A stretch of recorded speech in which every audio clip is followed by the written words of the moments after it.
Arranquémosle. Listo, ya aparece grabando. Y lo fuimos. No fuimos. Bueno, ahora sí, familia. No siendo más, arranquemos. Entonces, desde la clase pasada estuvimos viendo, ¿cierto? Observando el tema del Shabbat, de la perspectiva bíblica y también desde la judía, ¿no?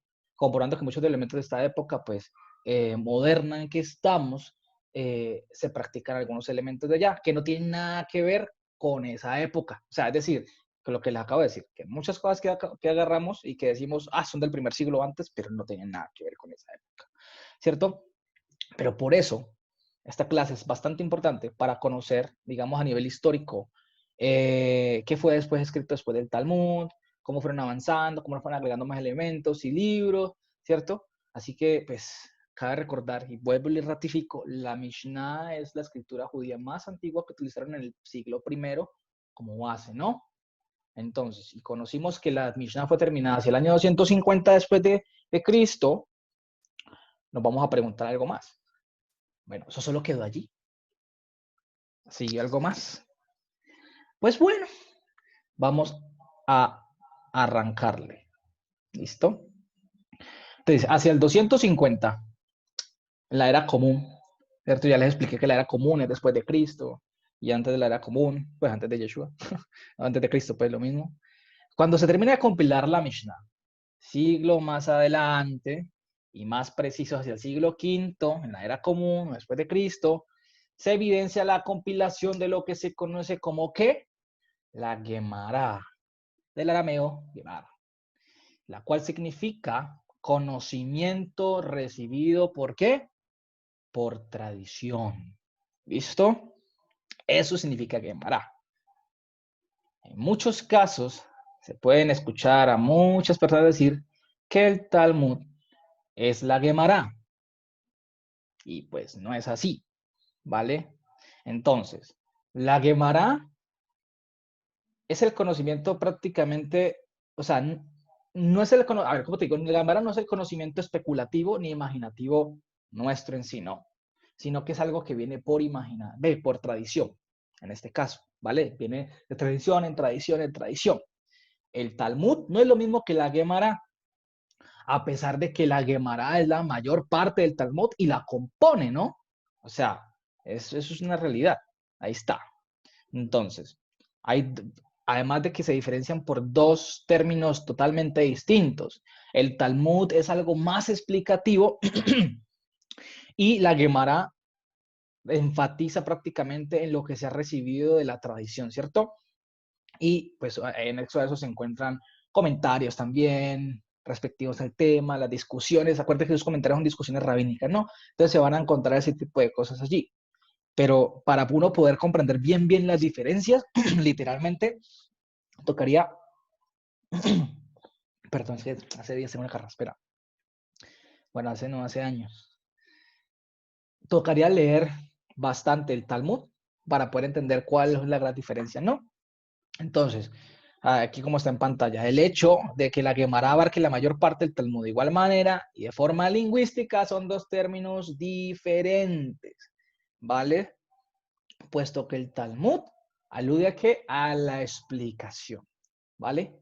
Listo. O sea, todo esto lo vamos a ver de manera resumida y yo, como siempre estoy haciendo, le estoy dejando los links en las presentaciones, le estoy dejando las páginas de historia judía, de enciclopedias judías, todo eso para que ustedes desde sus casas puedan seguir leyendo históricamente de qué se trata todo. ¿Listo? Porque es bueno saberlo también en el histórico, es muy importante.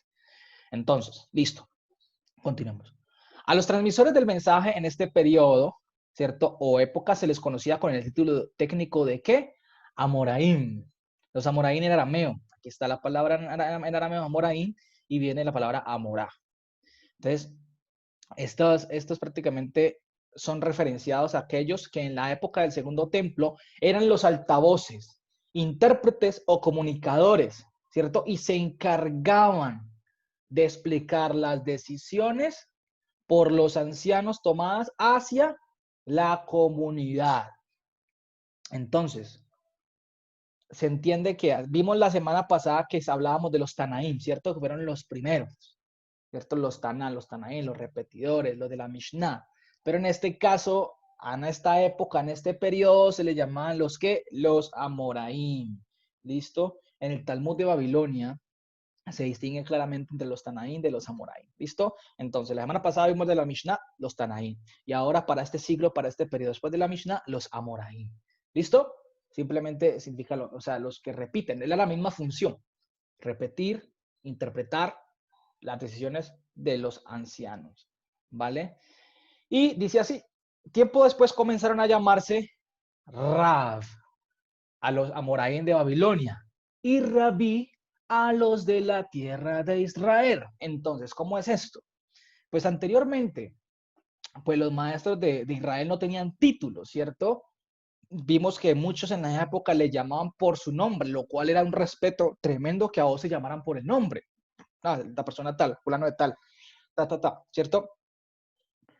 Algunos alcanzaron, vimos que algunos alcanzaron a llamarse en Rabam, que fue Gamaliel, pero en Rabán no significaba rabino, también, ¿no? Eso lo aclaré mucho. Antes de Rabán estaba rabí, también, que rabí tampoco significaba rabino. ¿Listo?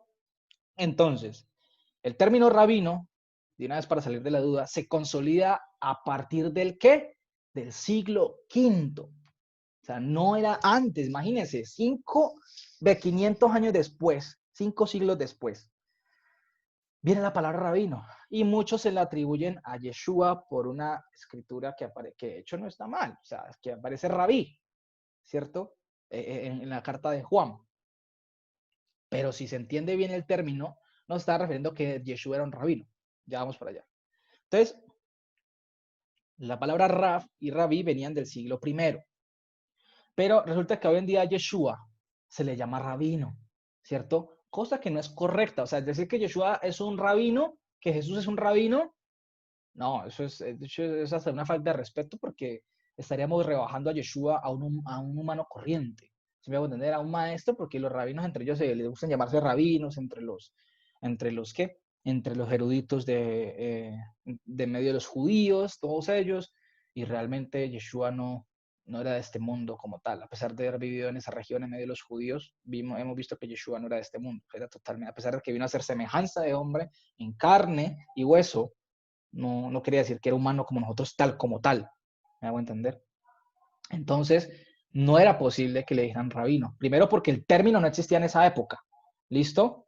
Y Yeshua tampoco hizo todo un proceso para asistir a una yeshiva. Y una yeshiva, en pocas palabras, era una casa de estudio, ¿no? Una casa de estudio para comprender la Torá y todas las discusiones de las tradiciones. ¿Listo? Él no hizo. Y hoy en día, para usted ser un rabino, se tiene que hacer un proceso bastante grande. Usted le dan hasta un título en Israel para hacer título de rabino. Tan, lo tiene ahí. Porque usted hace un compromiso, una cantidad de cosas. Yeshua no hizo eso, porque en esa época no existía esa vaina. ¿Listo? Entonces, a los Amoraim de Babilonia les decían Raf, y pues de ahí también depende el término rabino hasta el siglo V. Y hoy en día toman, en que en la época del primer siglo en Israel le llamaban rabí, ¿cierto? Que es con el nombre con el cual conectan a Yeshua. ¿Sí me hago entender? Entonces, como Juan escribe ahí en la carta rabí, entonces ya conforme a la tradición moderna, entonces dicen, de ahí derivan la palabra rabino, y a Yeshua le dicen rabino, ¿cierto? Pero no es así. Así que no podemos confundir un rabí de Amorá, ¿cierto? Ya que es después del 250, con un rabí del Taná del primer siglo, ¿vale? Porque estaban los de Jerusalén también y los de Babilonia, y se distinguían entonces por los de Jerusalén y por los de Babilonia. Rabí del primer siglo de Jerusalén y de Babilonia, y así sucesivamente. ¿Listo? Son cosas totalmente distintas tanto por el tiempo como por las circunstancias, familia. O sea, eso es lo que hay que empezar a conocer. Por eso es que, o sea, es importante conocer bien los términos, ¿vale? Y no irnos inventando cosas solo porque escuchamos a alguien decirlo. Entonces, ¿cómo se les llamó a los Amoraim del siglo V? Bueno, después del 250, siglo V, todos esos por allá, se les llamó Rab y Rabí Rab a los de Babilonia y Rabí a los de ¿qué? Jerusalén. ¿Listo? Ahí vamos bien. ¿Vamos claros o hay alguna pregunta? Bueno. Pero entonces donde dice Amoraim es en arameo, ¿va? Sí, Ok. correcto. Y en el lado que dice en hebreo, ¿y qué es lo que dice ahí? Tanaim, no, los Tanaim, en los Taná, ¿se acuerdan de los Tanaim? En esa Ajá. época, ahora los Amoraim, se llamaban. Entonces, digamos, los Amoraim de esa época, del siglo V, eran los mismos era como, a ver, ¿cómo te digo? Significaba lo mismo que el nombre en hebreo de Tanaim en el primer siglo, sino que les cambiaron fue el nombre. Entonces, claro, cambia en arameo, ¿sí me hago entender? Entonces, haga de cuenta que los Tanaim del primer siglo, o sea, como para que me entiendas, ¿sí me entiendes? Los Tanaim del siglo V, o sea, era por etapas, por periodos, por generaciones, y ahorita las vamos a ver, porque eran por generaciones. Entonces, a los Amoraín empezaron a llamársele, o sea, los Tanaín en el primer siglo, hasta el, digamos, 200. Pero después de eso, ya ese nombre les cambió y ya ya les conocían como Amoraín, ¿cierto? Por el término de Babilonia, por el arameo que manejaban todos esos términos, pero eran los mismos. Por eso es que significa casi lo mismo, repetidores. Los altavoces, los intérpretes, esos hacían los Tanaín. Los Tanaín de la Mishnah, en este caso, repetían las decisiones de los ancianos del Sanedrín, todos ellos lo repetían y lo transmitían al pueblo, ¿cierto? Igual que los Amoraín, pero ya en esta época del siglo V, ¿cierto? Y un poquito hacia atrás. Hacían lo mismo que los Tanaín, repetir, ¿vale? Pero el nombre está en arameo. Esa es la gran diferencia. Por eso están Ok. los de Jerusalén y por eso están los de Babilonia. Ok. So ahí dice Amoraim y luego dice en hebreo, ¿qué es lo que dice ahí en hebreo? Está igual en arameo, Amorá. O sea, viene de Amorá. ¿Me van a entender? En arameo. Ok, ok, ya. Sí, Entonces sí, sí. está Amoraim aquí, ¿cierto? En plural. Este es en plural, los Amoraim, en plural. Y viene de Amorá, que es en singular. ¿Listo? A una persona se le dice una Amorá. Y hay varias personas Amorá, se les dicen Amoraim. ¿Me van a Ah, ok. entender? Entonces estoy hablándolo en Perfecto. plural y este es en singular. ¿Listo? Ah, ok. Sale. Listo. Bueno, entonces ahí estamos claros, ¿no? Estamos claros ahí. Entonces, bueno, continuemos. Ay, Kirly, no te olvidé grabar. Gracias, Kirly. Ya ahí estoy, sí, estoy grabando ya. Gracias por recordarme. Bueno, puede pasar otra vez. Bueno, entonces, ahora, como les dice, es necesario recalcar. Ya sabemos que Yeshua no era rabino, ¿no? Yeshua no era rabino como tal. Listo, no se le va a decir a Yeshua rabino porque simplemente se le decía rabí. Yo les mandé el link donde pueden consultarlo de rabí. ¿Y rabí qué era? Le decían rabí, le decían una persona que tenía discípulos cuyos discípulos tenían más discípulos. Eso era un rabí en el primer siglo. Eso lo vimos, ¿no? Y les mandé el link ahí para que lo consultaran. ¿Listo? Bueno, entonces, es necesario recalcar el hecho de que se menciona el siglo V, ¿no? Y el hecho de que se mencione el siglo V no quiere decir que la Mishnah, o sea, se terminó de compilar allí, no. La Mishnah se terminó hacia el 250 y los otros 250 años quedaron sin nada. No, o sea, no se puede decir eso. O sea, como que entonces la Mishnah se terminó de compilar hacia el 250 y los otros 150 años quedaron divagando. No, no, no, no, no, no, no, no. Eso no fue así. Simplemente ellos se destacan, en este caso, porque se enfatiza el siglo V debido a que esa fecha vivió el último de esa generación. Ya estamos hablando de las generaciones, ¿cierto? Los de esas generaciones vivieron hasta lo último, hasta el siglo V, ¿vale? Pero durante esos 250 años después siguieron trabajando y trabajando y compilando y recopilando y una cantidad de cosas, sino que ellos se destacaban por generaciones, ¿vale? La generación del año tal, tantos. La generación del año tal, tantos. La generación del año tal, tantos, hasta el 500. La que más tuvo generaciones fueron los de Babilonia. Estos, los de Israel, sí, ya ellos duraron nomás hasta la quinta generación. Los otros duraron hasta la séptima generación. Ahorita les muestro los nombres, que algunos nombres por ahí, ¿cierto? Que fueron partícipes en todas estas obras como tal. Entonces se menciona el siglo V, ¿cierto? Porque hasta allí fue el último de esa generación. ¿Vale? Entonces, para eso hay que tener en cuenta que existen dos Talmuds, el Talmud de Babilonia y el Talmud de Jerusalén. ¿Listo? Por eso les digo que todo esto es histórico, familia, todo esto es histórico y es necesario saberlo, para después no escuchar a otra persona que diga algo que no es y uno diga, no, uno ya sabe que, no, esto no es así, esto no es de tal siglo, eso es de tal siglo, es importante conocerlo, ¿vale? Porque la misma historia ayuda a mantenernos plenos en la misma palabra del Señor, para no hacer cosas que nada que ver. ¿Listo? Entonces, Se dice que las generaciones de Israel murieron primero, ¿cierto? Ya casi hacia el siglo IV. Y el resto de las generaciones, lo que te decía ahorita, murieron hacia el siglo V, sí, ya hacia el siglo V. Entonces, ahorita les voy a mostrar, pues, bueno, todo esto es evidente. Ahorita vamos a ver lo de acá estamos, miren, las generaciones. Listo, ahorita lo vamos a ver acá. Entonces, mire, familia, aquí les estoy mostrando la evidencia de la Morá. ¿Listo? Yo aquí les dejo los links. Tanto hay otra biblioteca judía que se llama Jewish Virtual Library. Esta es muy buena también, me parece excelente esta, de aquí la primerita. Y la segunda que es la enciclopedia judía. ¿Listo? Yo todo eso se los dejo en las diapositivas para que lo busquen. Entonces ahí coloco simplemente unos... Acuérdense que la mayoría todas vienen en inglés, pero si tienes el que no sepa inglés, si tienes la opción de en Google Chrome o en Microsoft Edge, en los dos navegadores, tienes la opción de traducir. ¿Listo? Y traduce muy bien allí para que lo puedan leer. Es de leer con mucho cuidado para que se enteren de toda esa manera informática. Acá está el tema de los rabí que les mencioné la otra vez. Ahí está el link, se los dejo nuevamente también, lo que les expliqué. Y como decía acá, no acá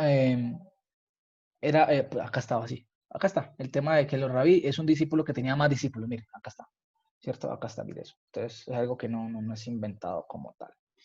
Entonces, vamos a ver algo que después de, o sea, en medio de esto pasó algo muy curioso. Y es que muchas de las enseñanzas, ¿cierto? De las Mishnayot, vimos que Mishnayot significa como enseñanzas, que vimos de la clase pasada en la Mishnah comentadas, ¿cierto? Y dejadas así, fueron entregadas también, o sea, supuestamente por el autor de la Mishnah, que era Rabbi Yehuda Hanasi, ¿cierto? O sea, aparecieron unas más en las cuales fueron comentadas, pero al parecer fue sin el consentimiento de este hombre, ¿no? Del autor de la Mishnah. Y fueron apareciendo poco a poco, más y más, después de la Mishnah, ¿no? De la Mishnah, pero ese es el problema, que empezaron a aparecer más y más enseñanzas, más y más Mishnah, y más otras cosas que no fueron consentidas por Yehuda Hanasi, el autor de la Mishnah, ¿cierto? Que este hombre le dejó prácticamente al pueblo judío una compilación. Luego vinieron los Amoraín a decir que había más, y que estas, y que otras, y esto se empezó a volver un sancocho, pues aquí como le decimos en Colombia, así, un enredo. ¿Sí? Y aparecieron más y más. Entonces, algunos Amoraín reclamaban que no, estas son más antiguas, que no, que estas es de tal siglo, que no, que estás así, que no, que estás así. Y empezaron a hacer unas discusiones y el problema, familia, era verificar si verdaderamente venían de ese siglo, del primer siglo o no. ¿Sí me hago entender? Para poderlas meter en la Mishnah. Entonces, esa pregunta se la empezaron a hacer. ¿Será que sí vienen? ¿Será que no vienen? Entonces se empezó a volver una problemática y un tema bastante grueso, o sea, complicadito, complicadito. ¿Se ve ya? Entonces empezaron ahí con esas discusiones, porque empezaron a aparecer más, y decían que eran del primer siglo. O sea, querían meterlas como fuera en la Mishnah. ¿Vale? Entonces ya después, por otro lado, tenemos el tema de la Gemara. Entonces dice así, la Gemara es la reunión de todos los casos, situaciones, problemáticas, opiniones, discusiones y consensos que fueron enlazados en 2 siglos en torno a la Mishnah, ¿cierto? Esta también incluye algunos versos de la Mishnah, pero que no tienen nada que ver con el autor Rabí Judá Hanasi, ¿cierto? El que les digo, el autor de la Mishnah. No tiene nada que ver, los esos que les aparecieron no tienen nada que ver. Estos textos habían quedado de forma extraña por fuera de la edición. No se sabe por qué. Si se supone que eran del primer siglo, no se sabe por qué quedaron por fuera entonces. Porque al parecer este hombre hizo un trabajo bastante extenso y bastante bueno de compilar todo. A dichos textos se les conoce con el nombre de Baraitá o Baraitot, que cuando ustedes lean de pronto en algunas lecturas el tema de Baraitá o Baraitot significan simplemente textos externos. O sea, son como textos externos, listo, que estaban fuera de la Mishnah. ¿Vale? Entonces, que eran prácticamente un contenido estilo de la Mishnah, o sea, era un contenido estilo las Baraitá y Barayot, eran un contenido estilo Mishnah, pero no se metió oficialmente en la Mishnah. Eran textos externos. ¿Listo? Entonces dice así. Cabe resaltar que la mayoría del contenido de la Gemara está en arameo Y esto lo hace un poco inaccesible a las personas, lo que les decía. Mucho del contenido de la Gemara está en arameo, ¿vale? Entonces, cuando aparecieron estos textos, querían meterlos a la Mishnah reclamando de que eran antiguos, eran de la época. Pues resulta que no quisieron modificar la Mishnah, ¿cierto? No la quisieron modificar, no la quisieron ya meterle más añadidos, textos externos, y lo que hicieron fue meterla a la Gemara, ¿vale? Ahí se empiezan a extender otros temas más. Entonces, en paralelo a la Gemara, sin ser parte del Talmud, ¿cierto? Tenemos como evidencia también el tema de los ¿qué? De los Midrashim de Alajá. O sea, yo creo que usted ha escuchado el tema del Midrash, ¿cierto? Yo creo que usted lo ha escuchado por ahí bastante. Uy, mira el Midrash, esto, lo otro, ¿cierto? Y resulta que esta palabra Midrash, ahorita vamos a ver dónde la encontramos, en la Biblia, la misma Biblia la vamos a encontrar. Y resulta que la Mishnah tiene una constitución por varios, digamos, libros, por decirlo de esa manera. Uno es el Sifra, conocido como Torat HaKohanim, de la escuela de Rabí Akiva. Yo no sé si se ha escuchado de pronto de este Rabí Akiva, ¿cierto? Le puedo decir rabino ya. Que se basa en el libro de Levítico. Es un comentario basado en el libro de ¿qué? De Levítico. Está el Sifrei, dos Midrashim, basados en los libros de Números y Deuteronomio, ¿vale? De las escuelas de Rabí, Ismael y Akiva. Y así como el Midrash de Agadá y Rabí Tanjuma. Y por supuesto la Melquitá de Rabí Ismael, ¿cierto? Ahí estamos a ver lo que es el tema de la Agadá como tal. Entonces, la palabra Midrash la encontramos en Segunda de Crónicas, capítulo 13, versículo 22. Dice, ahí está el hebreo ¿al qué? Al español, ¿listo? Dice, Vayeter Divrei, dice, Abiyá, Udvarajá, Udvara, dice que Tubin be Midrash, aquí está, Hanabi y Do. Entonces, aquí mira que esta palabra Ketubin, no sé, ¿se acuerdan de la palabra Ketubin que vimos que los Ketubin son los escritos? Bueno, ahí está la palabra Ketubin, pero también está aquí la palabra Mishnah. Y resulta que esa palabra en esa antigüedad, en esa época, no se utilizaba como con el concepto que se utiliza en la actualidad o desde esa época del siglo V, ¿cierto? Sino que se utilizaba como a manera histórica, como una recopilación histórica. Por eso dice, y los demás de sus dichos y sus caminos están escritos en la historia del profeta Ido. Mire que ahí está, dice, de Midrash, como la historia. Entonces, ¿esto qué implica? Resulta que esta palabra implícitamente me apunta a que se debe hacer una investigación, ¿cierto? Ahí está, mire, la forma en la que se utiliza anteriormente esta palabra no es relacionada tanto al punto de una investigación, sino como después del siglo I, sino que era una palabra más enfocada a una narrativa histórica en donde se podía encontrar información significativa. El hacerlo, por ende, implica investigar y estudiar. ¿Sí me voy a entender? Entonces, la palabra, en pocas palabras, midrash es buscar en la Torá casos, investigar testimonios, ejemplos, y luego a partir de todo eso que se encuentra se construye una halajá, es decir, una ley judía. ¿Sí me voy a entender? Entonces, se busca en la Torá, se busca en el Taná, todo esto, y a partir de ahí, pues les digo, implica la palabra investigar. Y eso es lo que decía Yeshua, investiguen, busquen, profundicen, estudien. Historia, implica mucho la historia, buscar históricamente. Y ellos lo hacían así. Entonces, esa no era el mismo significado, pero mire que implícitamente alude a qué? A tener yo que agarrar un libro, buscar la historia de alguien, de algo, los hechos ocurridos para poder complementar más. Y una vez que lo encontrabas todo esto, de ahí ellos se reunían y decían, bueno, de aquí vamos a sacar una ley judía como esta, tal. Luego vamos a sacar tal.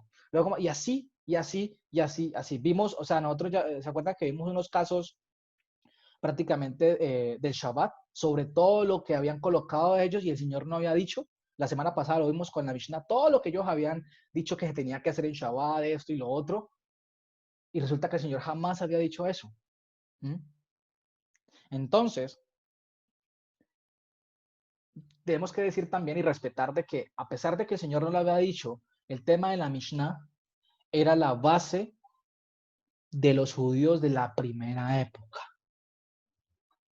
Es decir, que después de haber compilado la Mishnah hacia el siglo ya 250, a finales del siglo, podemos decirlo, de segundo, pues, ya empezando el tercero, vinieron otras especulaciones e interpretaciones. ¿Sí ven? Ya vienen otras, que es lo que estamos viendo como el tema de la Guemará y otros estudios anexos. ¿Sí? Entonces, ya una vez que tenemos todo esto, tenemos que entender algo. Y es que estos libros, a pesar de que pronto hoy en día algunos los tengamos a la mano, de pronto algunos tengan la posibilidad, porque hay unos están traducidos al inglés y tienen buena traducción, otros están al hebreo y el que sepa hebreo lo puede estudiar. Tenemos que entender de que estos no es para estudio constante, ¿no?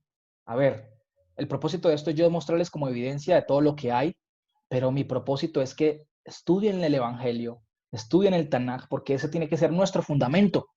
¿Sí me van a entender? No, o sea, porque es que hay gente que es al revés. Se pone a leer todos estos libros, ¿cierto? Que tienen fantasías, tienen especulaciones, tienen leyendas. De hecho, la palabra Agadá significa leyendas, mitos, ¿vale? Mitos como, por ejemplo, el que yo les contaba la otra vez, que David no pecó, sino que David estaba en la terraza y llegó un animalito, un pajarito, y simplemente rompió la carpa en donde, o la tienda en donde se estaba bañando Betsabé, creo que se llamaba, y claro, al romperla, pues la vio implícitamente, y claro, pues la vio, pero él no estuvo buscándola, ¿no? Ni pecó de esa manera. Entonces son como leyendas así, por ese estilo, o sea, son una cantidad de mitos. La Haggadah significa mito. Entonces, alguien que no tenga como fundamento el Evangelio o el Tanaj, ¿cierto?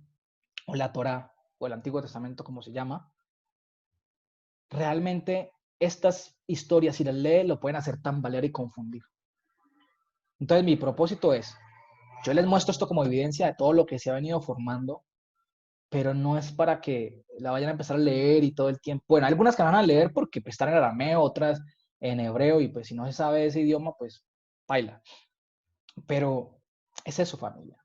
Aprender a diferenciar, ¿listo? El mejor escáner que podemos tener es la palabra, como tal. Lo vamos entendiendo. Entonces, existen lo que es el Midrash de Alajá y el Midrash de Agadá. Entonces, el Midrash de la ley judía y el Midrash de las leyendas o mitos. ¿Listo? A ver. Resulta que cuando estas lecturas se lleguen a leer, familia, esas lecturas se tienen que leer con criterio, ya que fueron escritos hasta el siglo V prácticamente y no menor al siglo IV. Imagínense, o sea, fueron después de Yeshua, casi 5 siglos después. Se van a entender todo lo que pasó y ya habían cambiado muchas cosas de los primeros escritores hasta el 250, ¿vale? Entonces, las Agadas son bastante complejas y fantasiosas. Y el problema, familia, de esto es que mucha gente lee literatura rabínica, ¿vale?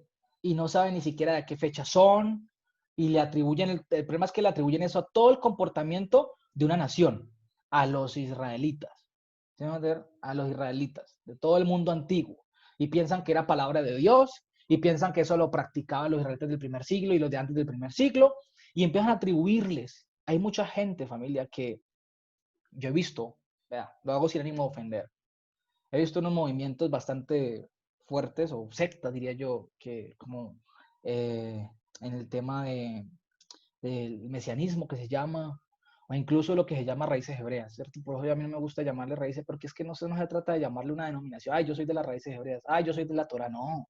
Primero usted es del Señor, y segundo usted lo que hace es leer la escritura para entender, ¿cierto? Entonces empiezan a generar una cantidad, suben personas, mire, no hago sin ánimo de ofender. Se suben personas con una kipá, con un talit, que ni siquiera lo usan bien y lo que hacen es insultar hasta los mismos judíos, porque me lo decía un judío mismo con que hablé, que a veces unos colocaban esos mantos, todo eso, y era un insulto para ellos porque ni siquiera los utilizaban bien. Entonces hay unos que lo hacen por moda supuestamente para generar más autoridad, ¿vale? Mencionas palabras que ni siquiera saben hebreo. Ahora, yo no es que sea erudita en hebreo, pero el Señor me habla, como ustedes lo bien lo saben, y lo digo de manera vanagloria, sino lo digo de manera que el Señor ha dado la oportunidad de estudiar, ¿cierto? Y para un bien común. para poder aprender yo y para dar a los demás. Pero he visto, y no lo he dicho yo, lo dicen muchas personas que son expertas en el tema, hombres que se suben, se aprenden unas ciertas palabras en hebreo que ni siquiera las pronuncian bien, o mezclan arameo y hebreo. Ya les di un ejemplo, cuando de pronto hay un hombre que dice Abacadosh por allá, no es correcto. Y una persona que sepa hebreo jamás va a decir eso. O sea, jamás lo va a decir. Eso sería un error ortográfico horrible, ¿cierto? Entonces, y se suben y las dicen, y en ese momento la gente empieza a leer, esta gente empieza a leer ciertas cosas, y el problema es que ni leen de la fuente original del hebreo, de la Mishnah o el Talmud, sino que leen comentarios de otros que escribieron sobre esos, sobre la Mishnah o el Talmud o la Gemara, todo eso. ¿Sí van a entender? Como comentarios traducidos, por decirlo de esa manera. Y empiezan a decir, no, es que, y el problema, familia, es que hoy en día, ¿cierto? Le han tenido como un rechazo a la escritura griega. ¿Sí me van a entender? Porque el evangelio está en griego, literalmente. Ni siquiera el Mateo Shentop, que dicen, el Mateo Shentop viene del siglo XVIII, ¿cómo la ven? Ni siquiera viene del siglo I. ¿Mm? Viene por ahí del siglo XVII, XVIII. Y se ha dicho que no es veraz, porque fue la escritura, fue la traducción de un rabino que hizo al hebreo. Pero no se le atribuye a que Mateo o alguna persona del primer siglo lo haya escrito. Todo fue escrito en griego. Imagínense, ni eso tenemos que confiarnos, ¿vale? Entonces, ¿qué pasa? Resulta que mucha gente ¿cómo te digo? Escatima al griego, al idioma griego. Pero familia, o sea, es la única fuente que tenemos fiable en este momento para poder entender el evangelio como tal. ¿Sí me hago entender? Es la única fuente que tenemos fiable, podemos decirlo de esa manera. Y cuando uno va al evangelio, claro, yo no va al evangelio y lo lee y todo, tiene mucho sentido. ¿Me hago entender? Entonces, por eso es importante conocer toda esta historia y todos estos pensamientos meramente humanos, para no caer en esas vanas enseñanzas y no enseñar a otras cosas que no son. ¿Sí ya? Entonces, mire, familia, yo acá les dejo el tema de la Gemara, la evidencia, todo esto de la Gemara, del Midrash. Aquí les dejo los links. Todo esto aquí está en pantalla, ¿cierto? Se los dejo. Y mire, familia, cada vez que si alguien va a leer un libro de estos, se los digo a manera como consejo, de pronto cada vez que yo lo leo, ¿cierto? Yo lo que hago es, lo que les puedo recomendar es que siempre los coloquemos a la luz de las escrituras. Nuestro mejor garante es la misma palabra. Nada más, familia. Mucha de esta información puede ayudarnos a comprender aspectos, sí, de comportamiento entre el primer siglo, etcétera, después de más, ¿cierto? Pero esto jamás, familia, grábense bien, eso jamás va a tener relevancia que el mismo evangelio. Jamás la va a tener. Y voy a colocar el ejemplo de un profesor que yo sigo y el cual he aprendido muchísimo. Y él colocaba el ejemplo del tema de cuando canta el gallo 3 veces, ¿cierto? Que cuando Pedro negó a Yeshua, ¿vale? Resulta que algunas personas leyeron estos documentos tardíos, pues estos documentos de la Mishnah, del Midrash, todo esto más adelante. Y algunos rabinos dijeron que el que no cantó fue un gallo, sino fue un hombre de la guardia que vigilaba y tocó 3 veces, tocó ese día una trompeta, un shofar, bueno, no sé, ¿cierto? Lo tocó y una alerta que siempre se paraba en una azotea, en una terraza, a dar una alerta de la madrugada. Y resulta que algunos occidentales, especialmente los que les digo, ese tipo de personas que no tienen escrúpulo ni sesgo en lo que leen, al no conocer las fechas datadas de cuando esto se fue escrito, estos libros, le atribuyen al primer siglo esto, cuando ni siquiera los de la Mishnah se pusieron de acuerdo. Los judíos de la Mishnah se pusieron de acuerdo para poder saber si era un gallo o era un centinela, por decirlo de esa manera. ¿Sí me hago entender? Y al final los del primer siglo apuntaban más hacia el gallo. Pero los después de la Mishnah, todos estos hombres del Talmud, de la Gemara, del Midrash, empezaron a apuntar a que era un hombre. Y nunca se pudieron poner de acuerdo. Listo, ese no es el punto. El punto es que un hombre de los de ahora cogen estos libros, lo leen y leyó algo. Uy, esto tiene más intelecto, tiene más sentido. Entonces digamos que fue un hombre de la guardia el que tocó la trompeta. Familia, ¿por qué no nos vamos al Evangelio y lo leemos? Y el Evangelio está en griego. De hecho, el Evangelio está en griego. Y no podemos atribuirle ni siquiera a los del primer siglo cosas así. Pero el Evangelio es la misma clave. Vamos a verlo. Aquí está, Mateo 26:74. Y resulta que ahí está, dice, entonces, él, perdón, Pedro, espérame silencio, comenzó a decir maldiciones, ¿cierto? Y a jurar diciendo, yo no conozco a ese hombre. Antrop, aquí está. E inmediatamente cantó, acá está, o llamó el gallo. Ahí está la palabra alector. Alector. Y lo han visto eruditos en el tema del griego. Y esa es la palabra principal. O sea, esa palabra no tiene otra etimología como decir, no, es que esta palabra etimológicamente significa un hombre que se... No, nada. Literalmente significa el gallo. Alector. Ahí está. Entonces, o sea, no debemos afirmar sucesos y atarlos al evangelio de manera irresponsable. Por más que suenen intelectuales, por más de que suenen elocuentes, siempre debemos confirmar la veracidad de la información de tales cosas. Porque a veces, uy, no, es que esto suena más interesante decir que fue una persona que se paró en una azotea y esto. Y hay muchos casos más, pero pues no voy a entrar en detalle. ¿Sí me voy a entender? No se trata de interesante o de intelecto, porque la misma palabra en sí es interesante. La misma palabra sí es brutal. Literal. Entonces son ese tipo de cosas. ¿Sí me voy a entender? Entonces, hoy en día, literalmente, si el evangelio dice que era un gallo, la escritura es muy plena. Si era un gallo, era un gallo. No podemos ser tan ligeros en la interpretación, no podemos ser tan ligeros en las cosas, no podemos despreciar el texto griego, porque muchos de estas sectas, estos movimientos han despreciado el texto griego. Literal, yo he visto estos hombres que ni siquiera, estos grupos mesiánicos, vamos a decirlo así, como es, ni siquiera cogen el Antiguo Testamento. Ve, el Nuevo Testamento, el Evangelio. Hay otros que ni siquiera lo agarran. O sea, no leen ni a Pablo ni a Juan. O sea, por favor, literalmente. El mismo Pablo que no es que se jacte, sino que da a entender que tiene más estudios que cualquiera en esa época. Y escribía en griego. Pero conforme al pensamiento hebreo. Porque acuérdense del judío griego que les expliqué. No es el griego clásico, sino el griego koiné, el judío griego. El griego escrito con pensamiento hebreo. ¿Vale? Entonces, no podemos estigmatizarlo.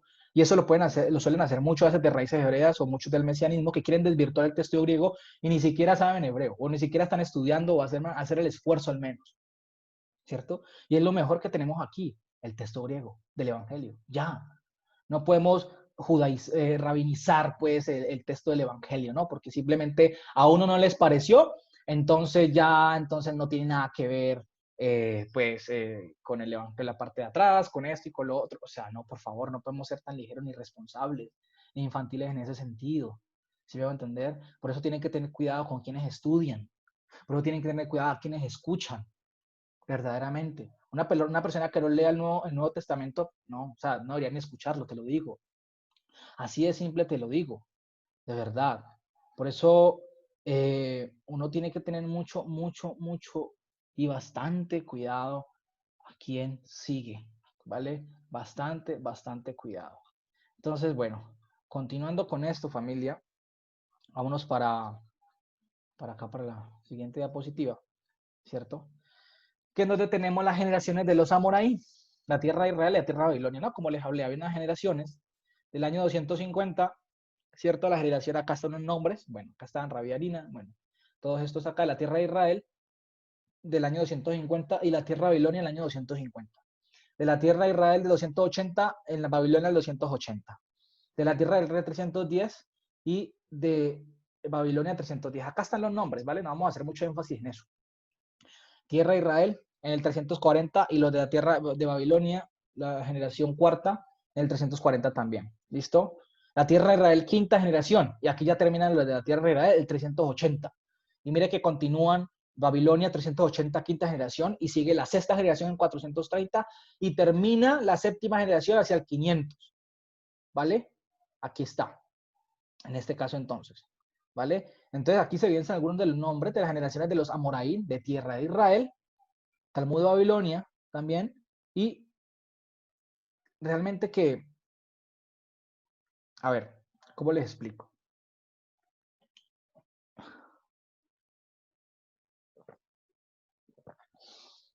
Hoy en día se ha evidenciado que se utiliza más el Talmud de Babilonia que el mismo de Jerusalén, ¿cierto? Se utiliza más el de Babilonia que el de Jerusalén. Y debería ser al contrario, ya que el de Jerusalén tiene más afinidad y cosas informativas conforme al Evangelio, en expresiones, frases en particulares. Pero no, usan más el de Babilonia. No sé por qué, o sea, por alguna razón lo usan, quién sabe qué pasaría, pero lo hacen de esa manera, ¿vale? Y bueno, es bastante curioso, pero hasta el sol de hoy, pero se han dicho y han visto que tienen más afinidad el de Jerusalén, pues por lo que pasó en ese mismo lugar de la tierra de Israel, como tal. Entonces tenían más entorno, tenían más afinidad, tenían más la cercanía con los que estaban alrededor. ¿Listo? Y a raíz de eso ya después nos preguntamos, familia, después de esto, del siglo V, todo esto, bueno, ¿y qué pasó después de la Mishnah? O esto, ¿no? Entonces dice así, 2 siglos después de la Gemara nació la Tosefta, que es el apéndice, ¿no? Texto que fue emitido por algunos eruditos de la época, los cuales eran llamados Saboraim, ¿vale? Aquí está Saboraim, del arameo Sabora, es decir, que significa el que entiende cosas, que tiene la capacidad de opinar conforme a la experiencia y juicio mental, y la sabiduría que viene ¿de qué? De la Torá, ¿vale? Significa eso, los que tienen la capacidad. De hecho, Pablo lo dice en su carta por allá, cuando habla de Pedro y se refiere a los apóstoles, algunos apóstoles, hay que hablar con los que tienen la capacidad de opinar, lo dice Pablo, literalmente. Y los que tienen la capacidad de opinar son aquellos que obviamente estudian conforme a la Torá y pues tratan de dar una opinión conforme a la experiencia, al juicio mental y obviamente la sabiduría, ¿vale? Entonces dice así. En la Tosefta se encuentran muchas palabras o comentarios con lenguaje de la Mishnah, debido a que fue escrita en hebreo. Y a su vez un gran número de textos añadidos. ¿Qué son los textos añadidos? Los baraitot, ¿no? Acuérdense que es una tradición externa y que luego la meten como si fuera válida, ¿vale? Eso ya lo acabamos de ver. Sobre la vida cotidiana en la tierra de Israel. Y se pretende fundada por Rabí Hilla y Rabí Osaía, ¿cierto? Entonces, después del siglo, hacia el siglo VII después de Cristo, 700 años después, demuestra que el pueblo o el mundo judío más bien venía proponiendo más y más y más comentarios. Imagínense, o sea, ya no bastaba solo con la Mishnah, sino que viene la Gemara, luego se conforma ahí lo que es el Talmud, y luego vienen ya otros temas que es el Midrash, los Midrashim, y ya después el tema de la Tosefta. Mire cómo van cantidad de información bañándose, ¿no? Solo comentario judío y rabínico. Ya lo podemos decir rabínico, ¿cierto? Entonces, el Talmud termina siendo la Mishnah con la Gemara, ¿cierto? Y paralelo a esta está la Tosefta. Y por aparte tienes que leer los Midrashim de Agadá y de Alajá. O sea, imagínense todo lo que tendrías que leer, ¿cierto? Para saber qué hacer y qué no hacer. Y eso dependiendo con quién estás de acuerdo y con quién no estás de acuerdo. Imagínense. Por eso se empiezan a derivar una cantidad de raíces, en este caso de raíces me refiero ramas pues o brazos judíos con diferentes pensamientos, un grupo tal, un grupo sí, el grupo opina con el rabí tal, el otro grupo opina con el otro rabí tal. Imagínense, entonces ni siquiera se ponen de acuerdo. Entonces, ¿qué tanta veracidad tiene lo que escriben? ¿Se acuerda que ellos dicen que la misma palabra de ellos es de Dios? Ellos le dicen amén a su palabra y vimos que la palabra amén, cuando ellos dicen amén, significa verdadero es. No, amén no significa así es, sino amén significa verdadero es. ¿vale? O sea, viene de Moisés, dicen. Pues ellos dicen que a Moisés el Señor le entregó la ley oral, la que ellos tienen en este momento escrita. Pero Yeshua les decía amén, amén. Que en pocas palabras, cuando Yeshua les decía amén, amén, es yo soy Dios quien les está hablando. Y yo les digo a ustedes, punto, ya, así es, nada más. Pero imagínense, tanto de Dios era que mire todo lo que cambia. Y el ejemplo que yo les he dado a ustedes, la Torah sigue siendo una y para siempre. Y no ha cambiado. Lo único que cesó, obviamente, porque ya sabemos lo de los sacrificios, pero no más. ¿Me hago entender? Lo único. El resto de la Torah sigue siendo la misma. Entonces, si era palabra de Dios, ¿acaso Dios se va a contradecir? Y eso suele pasar mucho hoy en día, familia. Que vemos muchas congregaciones. Yo vengo de una congregación así, donde el pastor decía que era de Dios y que Dios le había dicho esto y no lo era. Así es. Puede sonar muy duro, pero es la verdad. Es la verdad. Entonces, hay que tener cuidado cuando se dice eso, si es de Dios o no es de Dios. Como dice Juan, prueben los espíritus, o sea, prueben esos poderes para ver si eso que dicen viene de Dios o no viene de Dios. Así de simple, hay que probarlos. Sin el ánimo de pensar que es que vas a juzgar, es que no estás juzgando. ¿Cómo los pruebas? A la luz de las escrituras. Vaya y mire, léala bien a la raíz, pues vaya a la raíz y todo, investigue. Y mire si lo que dice esa persona es de Dios o no es de Dios. Si no es de Dios, se sabe que habló fue la emoción. Así de simple. Y el problema es que le atribuyen eso a Dios, que es lo más delicado aún, y es lo más triste. Y es meter en un problema tremendo. Yo atribuirle algo a Dios que no ha dicho. ¿Sí van a entender? Entonces, miren estos hombres lo que pasa, lo que dicen, y dicen que Dios se los dijo. Imagínense el punto. Entonces, ahí es donde se tiene que tener mucho cuidado. Y mira, aquí les dejo el link de la Tosefta, ¿es cierto? Como tal. Después de esto, para que lo busque la Tosefta, listo, no vamos a hacer énfasis en eso, sino que vamos a seguir. Vienen los Geonim, otros más. Los Geonim, de Gaón. Los Gaón. Dice, este es el título formal de las cabezas o directivos de las academias de Sura y Pumbedita en Babilonia. Sura era una ciudad bastante interesante e importante en ese entonces, de comercio y todo. Estos fueron reconocidos como la autoridad máxima de la instrucción hacia finales del siglo VI, hasta mediados del siglo IX después de Cristo. Y también fueron conocidos como Reishei, Kalá o Alofin. ¿Vale? En este caso la palabra Kalá es escuela. ¿Listo? No significa novia, como de pronto algunos dicen, que sí, o sea, tiene el significado como tal de novia, pero en este caso, en este contexto, significa escuela, ¿vale? Por si llegan a verla cuando se trate de estos tratados y todo esto. ¿Listo? Entonces, hacia esta, póngale cuidado familia, que hacia esta época surgen lo que son los judíos caraítas, ¿no? Y resulta que los judíos caraítas no aceptan el Talmud, pero ellos no dejan de ser judíos. ¿Ven la diferencia? O sea, a pesar de que no aceptan el Talmud, siguen siendo judíos, ¿vale? No son rechazados por los judíos del Talmud que dicen, no, esto por no aceptar el Talmud, ya no son judíos, no, siguen siendo judíos. Imagínense, ¿vale? Eso ayuda a unos mitos que hoy en día que no, que por si entonces si no es judío porque no lee la Torá o la Mishnah, bueno, o lo que sus libros judíos. Me hago entender, no. Mire que ellos seguían siendo judíos. Entonces, si esto lo llevamos a un proceso, a un contexto mejor, más preciso, nosotros, para los judíos practicantes del Talmud, estaríamos clasificados entre los judíos caraítas, por decirlo de esa manera, ¿cierto? Por decirlo de esa manera. Porque los judíos caraítas estudian la Torá también, pero hay un problema con eso cuando ellos estudian la Torá, y ahorita lo vamos a ver. Entonces, resulta que, ¿por qué seríamos para ellos judíos caraítas en caso de que estudiemos la Torá? Porque solo estamos usando la escritura para filtrar la enseñanza talmúdica. Que mire que eso es lo que deberíamos hacer, filtrarla, ¿vale? Filtrarla. O sea, usar la Torá, usar el Evangelio para filtrar estas enseñanzas talmúdicas, si son de Dios o no son de Dios, si, qué me pueden aportar y qué no me pueden aportar. Hay muchas enseñanzas del Talmud y la Mishnah que sí me pueden aportar cosas buenas. Acojo lo bueno y desecho lo malo. ¿Me hago entender? Pero para poder lograr eso tenemos que ir con la instrucción de Dios, la Torá, con el Tanakh y con, obviamente, el Evangelio. ¿Listo? Para poder diferenciar. Eso, y eso nos va ayudando, obviamente, el Señor a poder distinguir una cosa de la otra. Entonces, debido a esto, no vamos a decir ahora pues que somos judíos caraítas, no. O sea, es un ejemplo, ¿cierto? No somos nada. Yo les he dicho a ustedes que somos siervos del Señor, punto. ¿Ya? Ni cristianos, ni raíces hebreas, ni de la Torá, ni mesiánicos, ni nada. Bueno, en mi caso yo me considero así, ¿no? Yo me considero así. Yo simplemente me pregunto a usted qué es. Yo soy siervo del Señor, ya, punto. Un israelita.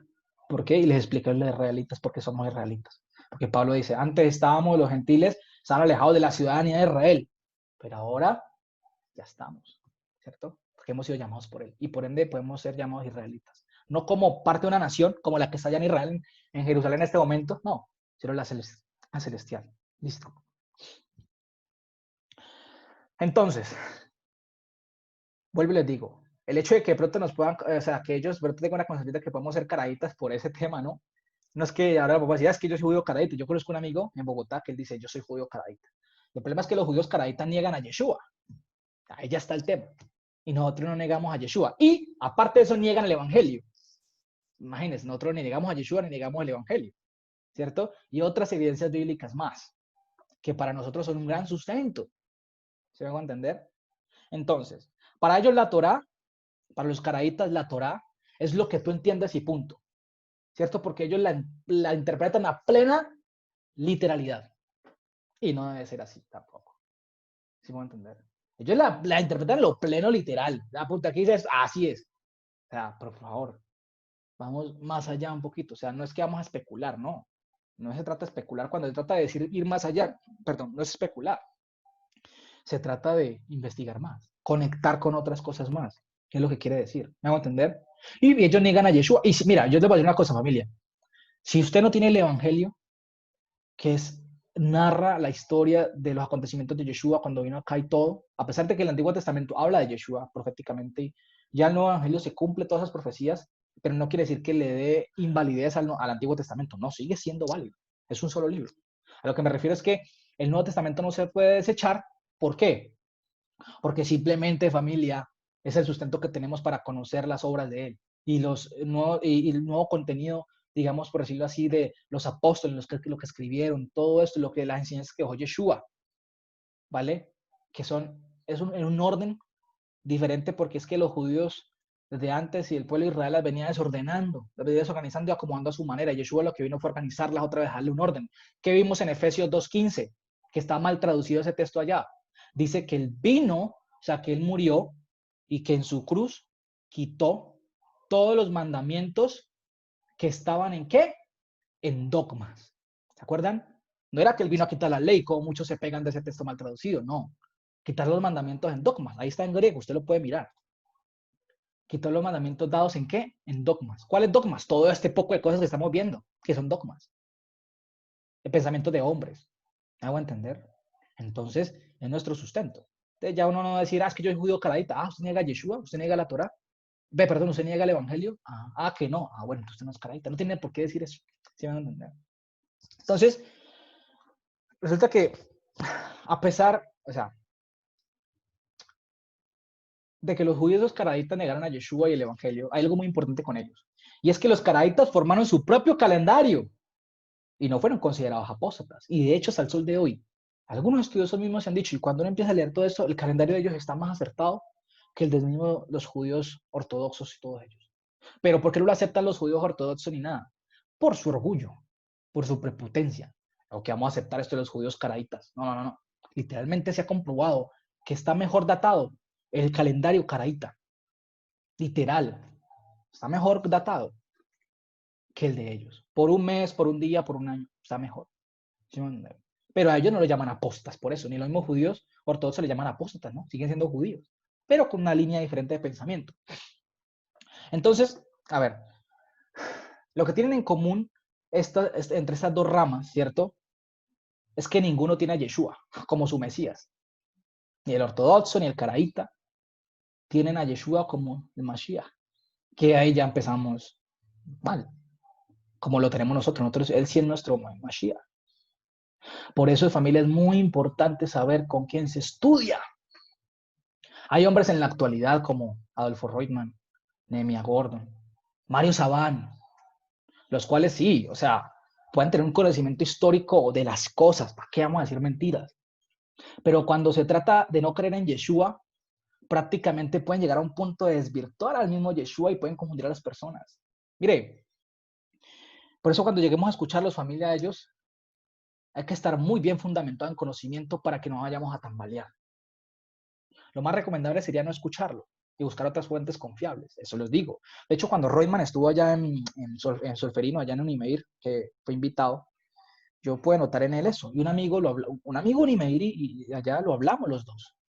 Y dijimos, ¿para qué traer un hombre que no cree en Yeshua? Literalmente lo dijimos. Y otros más estaban de acuerdo con eso. ¿Para qué traer un hombre que no cree en Yeshua? Sí, cuando se sienta a hablar, sí, tiene un contenido histórico tremendo. Se los digo, familia, porque yo tuve una oportunidad de entrevistar, o sea, hicimos una entrevista todos ahí, casi 40 minutos, y le preguntábamos cosas. Pero al final eran esas cosas que te ponían a dudar, que todo estaba desvirtuado. O sea, que la Biblia no es veraz. Y te ponen a dudar. A mí me puso a dudar un poquito, te los digo así, sin temor aquí, porque ¿para qué? Yo soy humano. Que yo hasta le pregunté a un amigo, que quiero mucho, a Esteban Gorno, le dije, uy, parce, ¿será que esto es así? Me dijo, no, tranquilo, amigo, hay que saber entender las cosas. Y él me enseñó mucho eso, aprender a entender. ¿Sí entender? Pero este hombre, te lo digo, desvirtúa muchas cosas. Nehemia Gordon, él dice que es judío caraíta y no cree en Yeshua. Sabam también. Entonces, pueden llegar a desvirtuar muchas cosas del evangelio y te hacen hasta pensar, ¿será que Yeshua así no? Y se lo dicen con tanta convicción y claro, como tienen autoridad de estudio y todo eso, entonces, uy, mira que este man lo dice, entonces sí. ¿Me van a entender? Entonces, mi consejo es, si lo van a escuchar, tengan bien fundamentado el evangelio y la Torá, el Tanaj. Si no, lo mejor es no escucharlos, familia, porque si no se pueden confundir. He visto mucha gente confundida con las enseñanzas de ellos, literalmente. Entonces, a eso es lo que yo voy, en no escuchar personas que no creen en Yeshua. Y hay unas que creen en Yeshua, pero también desvirtúan muchas cosas, desvirtúan el evangelio. Entonces, hay que, ¿me van a entender? Entonces, por eso hay que mirar muy bien, familia. Ahora, yo con esto no quiero decir que yo soy el único que tengo, no, ni quiero lo he mencionado. Pero, pero buscar personas que verdaderamente sean sencillas, que estén abiertas a los demás, que realmente quieran validar el evangelio. Antes, quitar ese poco de cosas que estamos viendo, judías, una cantidad de elementos que han venido metiéndolos, y más bien limpiar el evangelio y el camino en ese sentido para que muchas personas los conozcan de una manera más pura. ¿Me hago entender? ¿Me hago entender todo eso? Entonces, de hecho, uno de los motivos por el que empezamos el tema del Shabbat, que era un tema del curso básico, uno de los últimos, fue por eso, porque la idea era mostrar de que todo eso que se tenía hoy en día, como que era de Dios, ya hemos visto que no es de Dios. Ya hemos visto a la luz de la escritura y estamos viendo con más sustento de que no es de Dios. Literalmente, familia. Entonces, hay que tener mucho, mucho, mucho cuidado. Entonces, antes de leer literatura judía, familia, leamos el Tanakh, leamos el Evangelio, porque son nuestro balance para no caer en enseñanzas por más bonitas que suenen, ¿cierto? Pero son vanas. Entonces, eso es tremendo. Escúchenlo si quieren por el aporte histórico que dan, cosas buenas, históricas, pero hay otras cosas que ya, yo creo que usted lo ha escuchado, ustedes han podido darse cuenta que, uy, pero este man, ¿por qué dice esto? Y te pone a dudar. Te dice que una cosa no es de esto, que este libro de Isaías no tiene veracidad, que el libro de Isaías es la copia, la copia, la copia, la copia, la copia, y quién sabe que le escriba, que le escribió lo que eso no le cambió. O sea, te hace dudar tanto que hay un proverbio que viene de Egipto y que esto, que no sé qué, o sea, por favor, o sea, te pone a dudar. Entonces, familia, para que no estemos en ese conflicto, lo que yo aconsejo es mejor no escucharlos por ahora, hasta que no estemos afirmados bien en la palabra, en la fuente verdadera, que es la que nos dejó nuestro Dios, la Torah, el Tanakh, el Evangelio. ¿Listo? Dice, a pesar de ser la máxima autoridad lógica superior, en este tiempo y hasta el sol de hoy, por muchas normas que se practican, al ser los receptores de los Saboraí, fueron los encargados de explicar el Talmud a las nuevas generaciones y moldeando al estilo de vida judío para siempre. Como responsables de la dispersión del pueblo judío por las condiciones geográficas, tuvieron la oportunidad de desarrollar costumbres y opiniones diferentes. Imagínense, entonces esparcieron más y más y más. Entonces, dependiendo de la posición geográfica, de las culturas, todo que iban a donde iban asentándose, iban discutiendo más, inventando o sacando más cosas. ¿Sí me van a entender? Y mire, dice así, a partir de esta época, proviene la mayoría de costumbres del judaísmo que hoy en día se conocen y se practican. Entre ellos hay destacados hombres como Rav, Zria, Rav Ina, Rahai, Raza, Adia.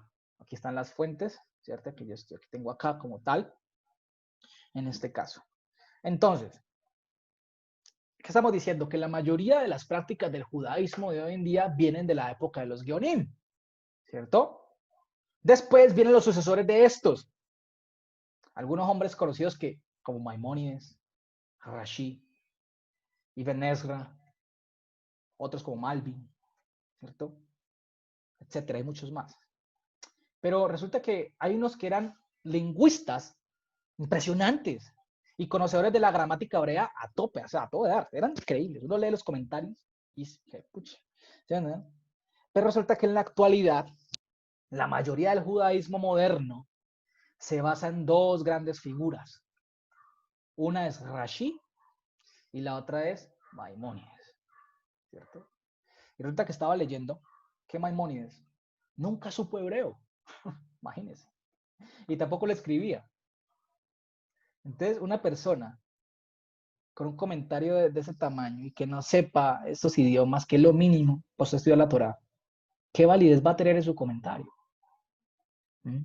Y muchos hoy en día lo exaltan con el judaísmo. ¡Wow! Maimónides. Rashi, listo, Rashi sabía hebreo. Pero resulta que Rashi, como fue nacido en Francia, tenía una concepción francesa, una cultura francesa, ¿cierto? Entonces, él interpretaba mucho la escritura conforme a una concepción francesa, una cultura, el entorno. Es como decir que nosotros en este momento interpretemos la Torá conforme a la cultura colombiana o percepción mexicana, algo así. ¿Sí me hago entender? Algo por ese estilo, más bien. Entonces, en este caso, realmente estos hombres son los que rigen el judaísmo hoy en día. Pero hay otros comentarios que son muy buenos, por ejemplo, de Ibn Ezra. Son comentarios que uno cuando los lee, familia, literalmente se nota el conocimiento, se nota la imparcialidad y se nota el conocimiento del idioma hebreo. O sea, cómo empiezan a desglosarte palabras desde el Génesis. Y esta palabra implica esto porque tiene una composición de esto, por esto, y o sea, te nutren y te ayudan a afirmar más en el conocimiento de la palabra. Y no sabe eso. O sea, cuando me refiero a no sabe es que uno puede discernir eso. El Señor mismo te ayuda a discernir esas cosas. ¿Vale? Pero tristemente, y hoy en día hay gente que lee interpretaciones de judíos actuales que le han hecho a Maimónides, yo Rashi, y entonces dicen, no, es que Rashi dijo, Maimónides dijo, y los ven como los máximos exponentes. Pero no, hay otros mejores que, literalmente, por decirlo de esa manera, o sea, con comentarios más asentados y con conocimiento de causa, es decir, en el idioma, gramaticalmente hablando. Y eso da mucho peso, familia. Mucho peso, ¿vale? Entonces, después de conocer toda esta información que tenemos de ellos, ¿cierto? Acerca de ellos, nos preguntamos lo siguiente. ¿Qué creen ustedes que debemos hacer con toda esta documentación, familia? Una pregunta que le hago. ¿Qué creen ustedes que debemos hacer con toda esta documentación? De todo lo que hemos visto que hay, de diferentes ramas, de diferentes pensadores, de diferentes judíos. ¿Sí me van a entender? ¿Mm?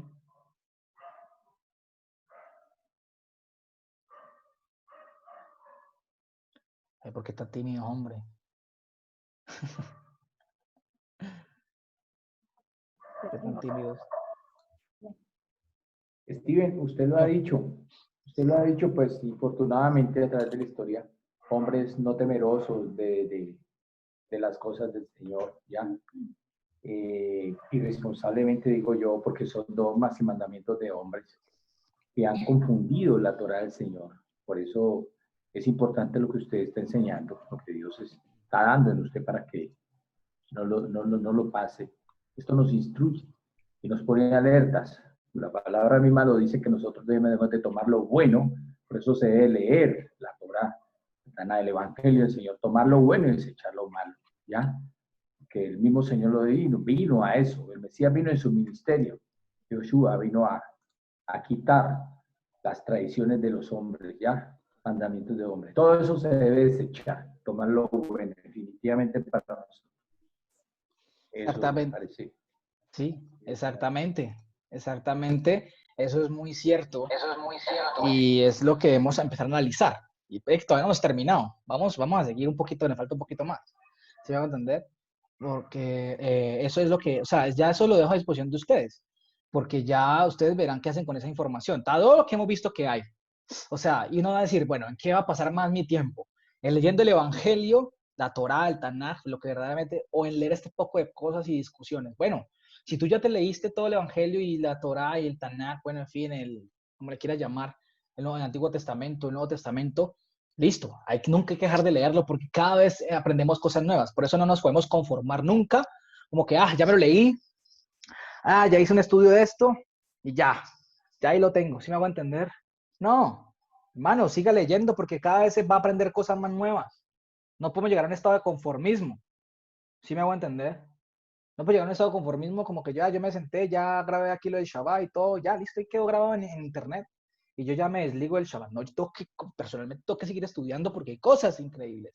Y en el Talmud hay historias chéveres que te pueden ayudar a conectar algunas cosas, ¿cierto? No es que sean así ciencia cierta como, pero te pueden de pronto dar unas pistas de algo para de pronto mirar la literatura judía. Como les dije, son los libros de literatura judía, la Mishnah, el Talmud, digamos que mejores en ese sentido que muchos libros de historia, hasta mejores que los de Flavio Josefo, se han llegado a decir.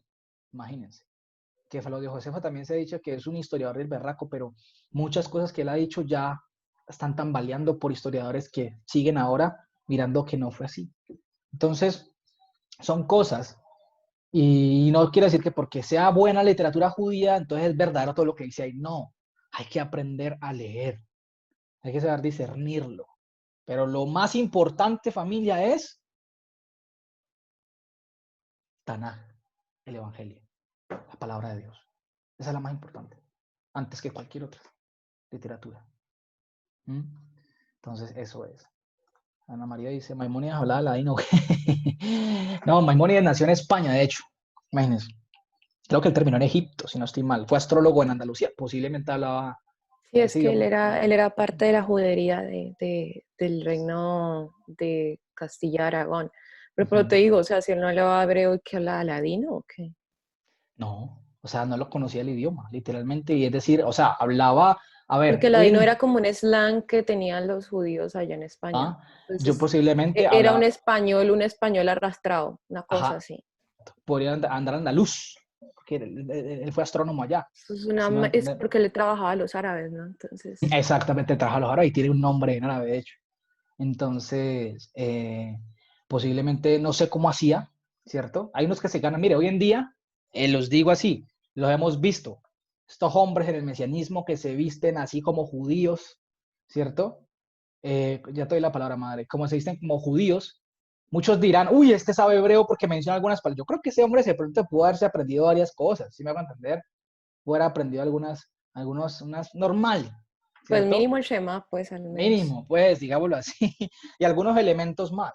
Pero no porque te las aprendas quiere decir que conoces a profundidad la gramática del mismo idioma, que te va a ayudar a desglosar más elementos. ¿Sí me hago entender? Y comentas conforme a tu pensamiento, comentas conforme a otros comentarios, ¿cierto? En este caso. Entonces, eso es lo que posiblemente pasa. Y hoy en día pasa mucho con estos hombres que les digo. Dime, madre, dinos. Activa tu micrófono. Creo que remontándonos o remitiéndonos a la época en que el apóstol Pablo dijo que acojamos lo bueno o que se acogiera lo bueno y se desechara lo malo, entendiendo que él lo dijo en una época donde se venía de una doctrina talmúdica y todas esas leyes orales impuestas por los grupos fariseos, saduceos, por todos ellos. Creo que él hacía referencia era a ese tipo de dogmas, que habían cosas que se podían rescatar y habían cosas que definitivamente había que desecharlas.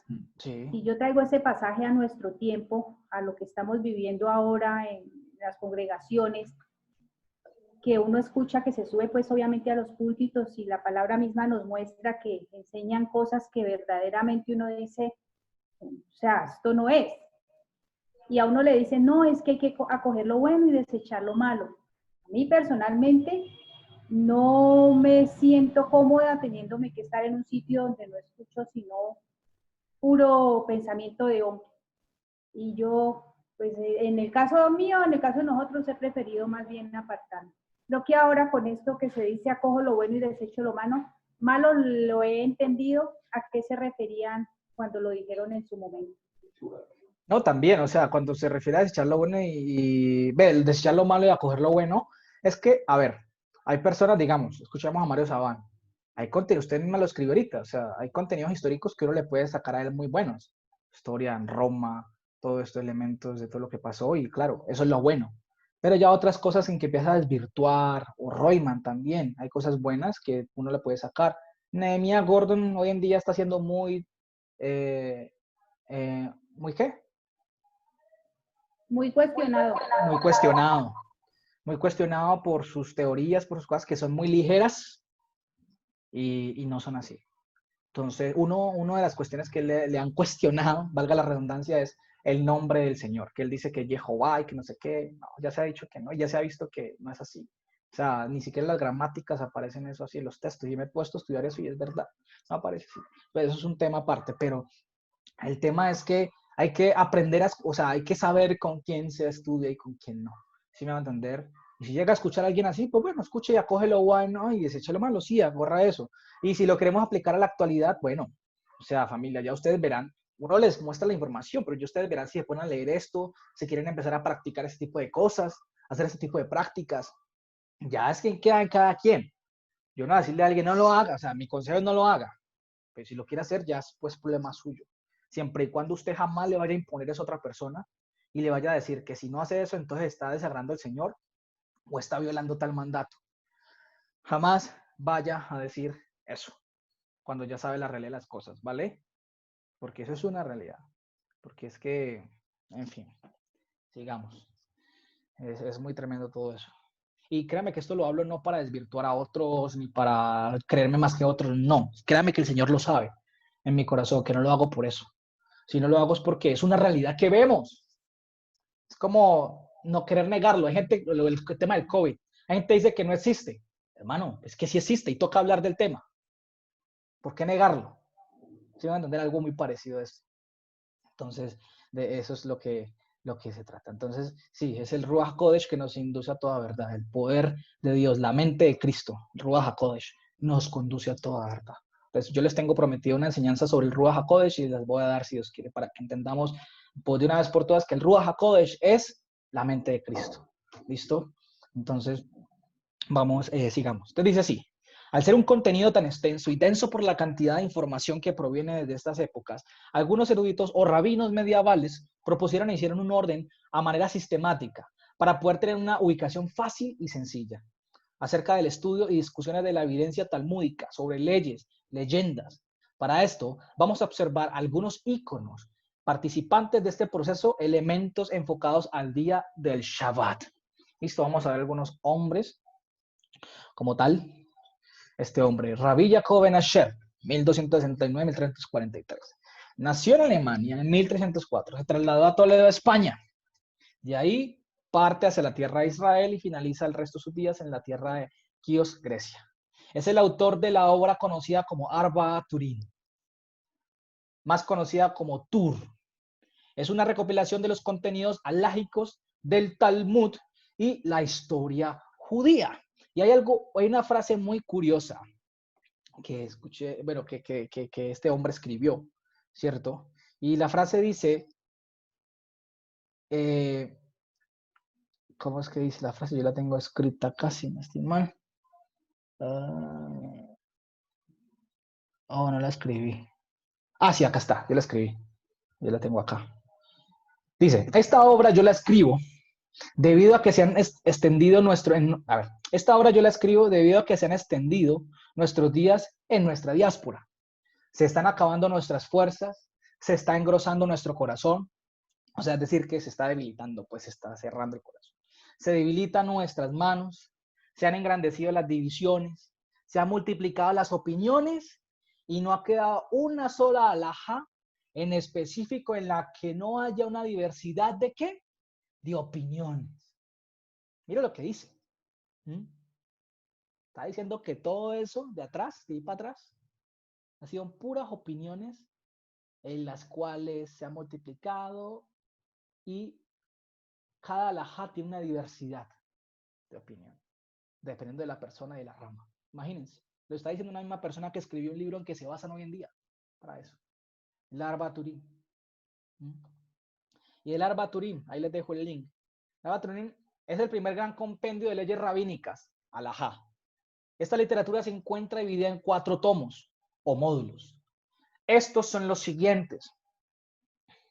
Orach Haim, que es legislación sobre la vida cotidiana del mundo judío, desde que se levanta hasta que se acuesta. Oraciones y bendiciones, ¿cierto? Está el Yoredeh, legislación sobre lo prohibido y lo permitido en comida, bebida, etc. Está el Eben Hazer, que es la legislación sobre personas, parejas, familias y divorcios. Y está el Yosem Mishpat, que es la legislación sobre propiedades, daños, decisiones, etcétera. ¿Listo? Ahí está dividido en 4 partes. Y es uno de los libros que también se usan hoy en día. Pero no solo termina aquí. Viene otro hombre, que yo creo que ustedes han escuchado, Rabbi Yosef Karo, que el cual compuso un libro bastante conocido en la época y que se utiliza. Y que fue basado y tomado del Arba-Turim, de este hombre, de Jacob Ben Asher, ¿cierto? Y es Rabbi Yosef Karo, 1488-1575. Nació en España. Mire que este hombre va a nacer en España. Debido a la expulsión de los judíos en 1492, se mudó con su familia a Lisboa, Portugal.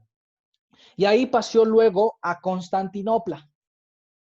Quedó viudo hacia el año 1500 y se casó nuevamente, la cual le dirigió a mudarse a la ciudad de Nicópol, en Bulgaria. Al final, se establece en la ciudad de Tzafá y ahí termina su conocida obra llamada como Shulchan Aruch. ¿Se acuerdan del Shulchan Aruch que también lo mencionamos algunas veces y yo creo que ustedes lo han escuchado mencionar? Y cuando ustedes escucharon mencionar esos libros de algunas personas que decían, no, es que el Shulchan Aruch era de los judíos del primer siglo. Es el libro en que se basaban los judíos del primer siglo. El judaísmo ni siquiera existía en el primer siglo. Ya son términos que vienen a ser después del siglo I, o sea, el tercero o cuarto, ¿cierto? Movimiento de judaísmo. Entonces eran judíos, Yehudim, ¿vale? Entonces el Shulchan Aruch se lo atribuyen a los del primer siglo, pero mire que el Shulchan Aruch viene ¿hacia cuándo?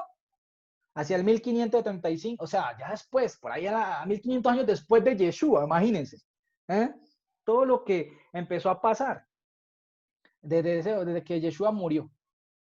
Imagínense, no existían, exacto, no existía ni España del primer siglo, imagínense, es cierto, lo que dice Ana María ahí, es muy cierto, ¿sí van a entender? Entonces, este libro del Shulchan Aruch lo usan desde que se levantan hasta que se acuestan, literal, ahí está todo lo que tiene que hacer para usted convertirse al judaísmo, así de simple. Ellos no consultan la Torá ni la escritura, ellos consultan el Shulchan Aruch, y obviamente el Shulchan Aruch tiene todo lo que tienes que hacer, en tal día, en tal esto, tal lo otro, comentarios rabínicos de pronto, en otros más, porque todos se basan en eso, en algunos de los que vienen de atrás, desde los Geonim, perdón, ¿se acuerdan? Desde ahí empezó todo eso hasta la práctica actual. Muchos en la actualidad prácticamente lo usan, ¿cierto? Y, a ver, ¿cómo les digo? A pesar de que muchos en la actualidad lo usan, no quiere decir que fue el último que salió, ¿cierto? Debido a las adversidades, a las necesidades, a los desafíos que les enfrentaba la vida a los judíos, de nación en nación, donde iban dirigiéndose, donde se asentaban, vino otro libro más. Otro libro más, ¿cierto? Que era el Yalkut Yosef. Entonces dice así en la parte final, ya aquí con esta terminamos. El Shulchan Aruch, orden de la mesa o mesa dispuesta, Hoy en día es la obra más representativa del judaísmo en el tema de halajá, de leyes judías, ¿cierto? Determinaciones y procesos rabínicos. Se escribió hacia el 1563 por Rabí Yosef Caro en la ciudad de Tzafá, Baja Galilea, norte de Israel, pero fue por primera vez impreso en Venecia en 1565. Mire, fue impreso para esa época. ¿Ya? Y esta obra tomó como base el Arba Turín, ya lo vimos, de Jacob Ben Asher, ¿cierto? Mire que se siguen copiando y toman como referencia tales. Pero enfocada estrictamente hacia la halajá y los procedimientos considerados propiamente ortodoxos. En pocas palabras, en el tema de la práctica. En este libro es de consulta de un judío, no el Tanaj o el Evangelio, sino el Shulchan Aruch. Imagínense. O sea, ni siquiera consultan ya la Torá, ni el Tanaj, nada, sino el Shulchan Aruch. Por eso hoy en día la gente dice, es que el judío se la pasa estudiando la Torá. No, ni siquiera la Torá la pasa estudiando, tristemente. Se la pasa estudiando con todos estos libros para ser más judío y guardar perfecto sus tradiciones. Es que ahora hay judíos que sí estudian la Torá, claro que sí. Pero eso es lo tremendo, que atribuimos cosas que ni por desconocimiento, solo porque la escuchamos a otro. ¿Vamos a entender? La familia, regale un momentico, por favor. Yo vi una cosa aquí. Ahora sí continuamos, qué pena, familia. Sigamos. Bueno. Entonces dice así.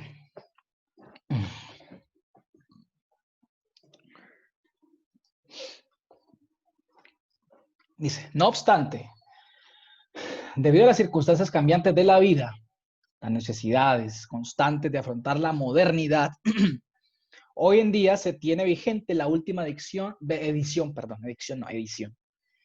Yaakov Yosef, un trabajo del rabino Yitzhak Yosef, jefe de la comunidad sefardí en Israel, hijo del fallecido rabino Obadiah Yosef, basado justamente en las disposiciones del Shulchan Aruch, ajustándolo a los desafíos de la vida.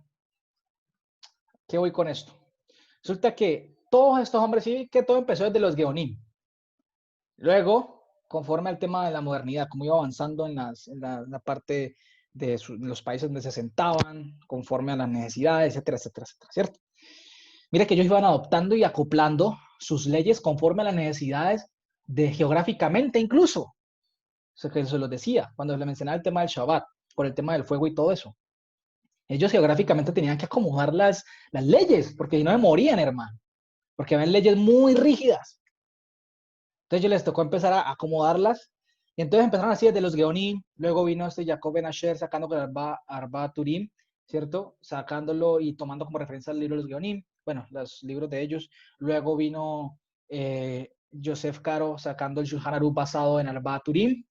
Y ahora viene este hombre que es Rabino Yitzhak Yosef, que es un hombre del 1952, en donde se basa en el Shulchan Aruch para sacar otro que es el Yaakov Yosef, que es prácticamente, dice, todo lo que se hace, volviendo al tema del Shabbat, todo lo que se hace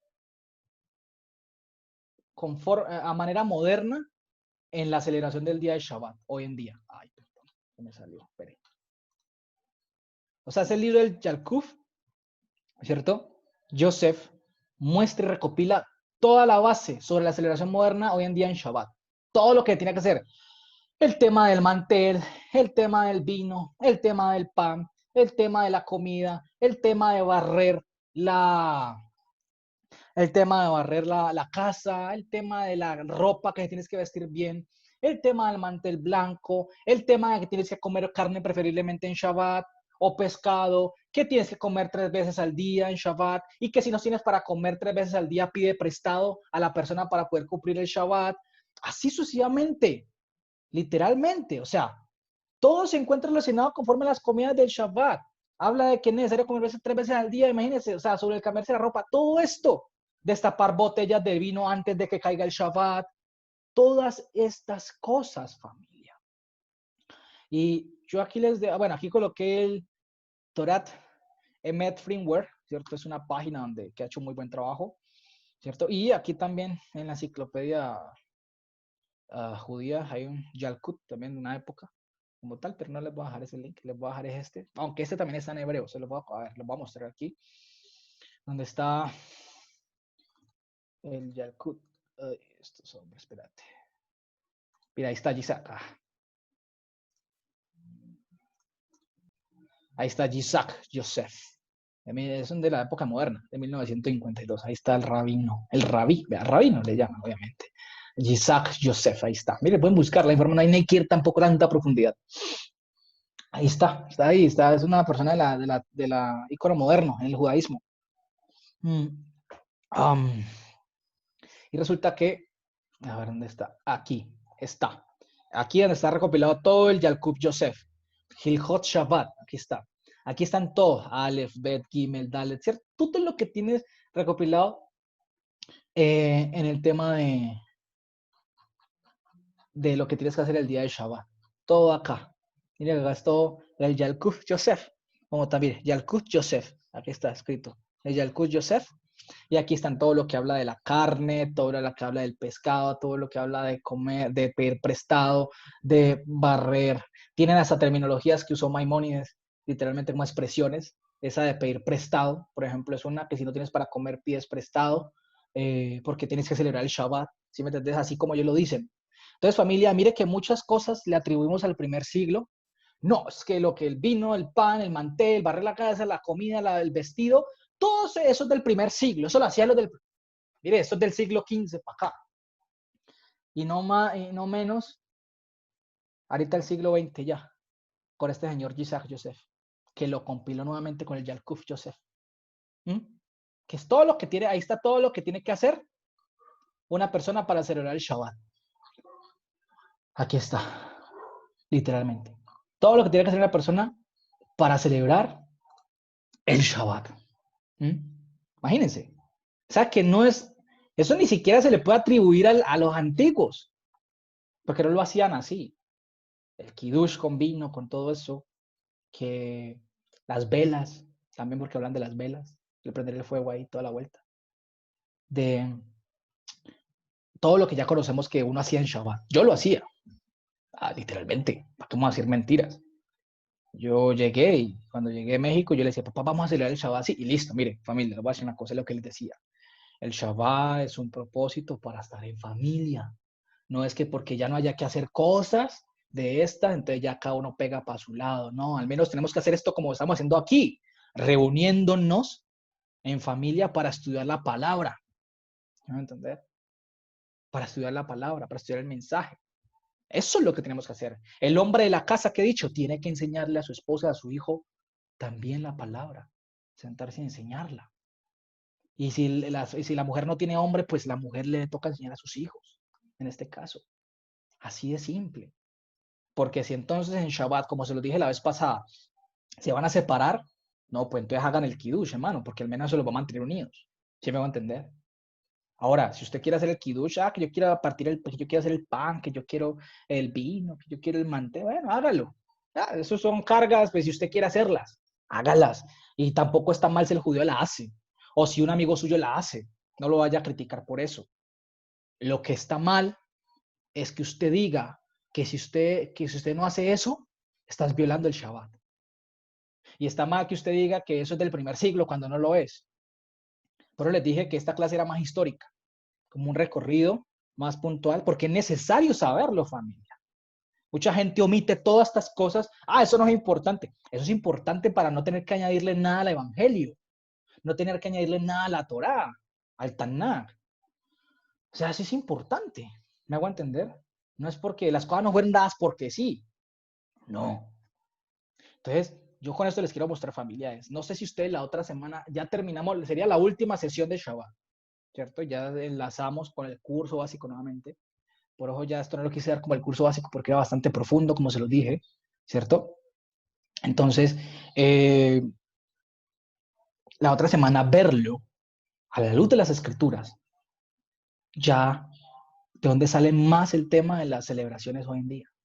Y lo vamos a ver conforme a los libros de Isaías y otras cosas más, de cómo malinterpretan las cosas por no conocer las expresiones, por no conocer las palabras, por no conocer los modismos de esa época. Y dicen hoy en día que eso lo dijo la Biblia.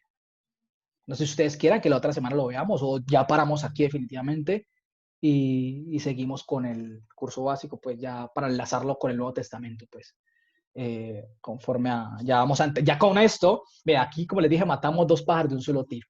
Aquí matamos el tema del Shabbat y el tema que seguía, que era el de la ley oral. Aquí lo estamos viendo a profundidad y más a profundidad, de hecho, ¿vale? Aquí lo estamos viendo muy a profundidad. Y aquí nos queda muy claro el tema de las leyes orales. Hicimos un recorrido rápido y nos demoramos 1 hora y 20. Qué bueno, por fin, Dios mío. Es que por ahí me pegó el reclamo un amigo. Que parce, ¿por qué hijo tan largo? Yo le decía, no, es que a veces se extiende mucho. Entonces pero se las vio y le sirvieron mucho. Un amigo en Argentina, vio Facu, y con su esposa y con su hijo. Y entonces, si quiere lo vemos la semana que sigue. Pero mire, familia, con eso les quiero mostrar de que no solo se quedó en la Mishnah, sino que siguieron más cosas. Y lo podemos decir que es la copia de la copia de la copia de la copia conforme al pensamiento filosófico, de cada uno se le vería la mente. Y decía que Dios le dijo. Y porque ellos dicen que eso es de Dios. Así de simple. Y se los mostré. Pero no es de Dios. ¿Ustedes creen que esto es de Dios? O sea, yo le hago una pregunta. Todo este poco de cargas, que son cargas, ¿ustedes creen que eso es de Dios? ¿Qué dice la palabra? Que Dios no envía carga que no pueda soportar. Ya el Shabbat es suficiente.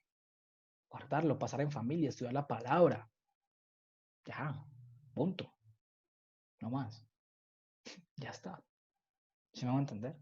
Entonces, familia, no le añada. Mire, si ustedes quieren hacerle, háganle. Ya. Yo simplemente les muestro la información. Pero no hay necesidad de cargarse con cosas que... Ya llevar cargas, por eso se acuerdan cuando Yeshua le dice a la gente en Mateo 23, escuchen lo que ellos enseñan porque ellos ciertamente enseñan a Moisés. O sea, enseñan la Torá.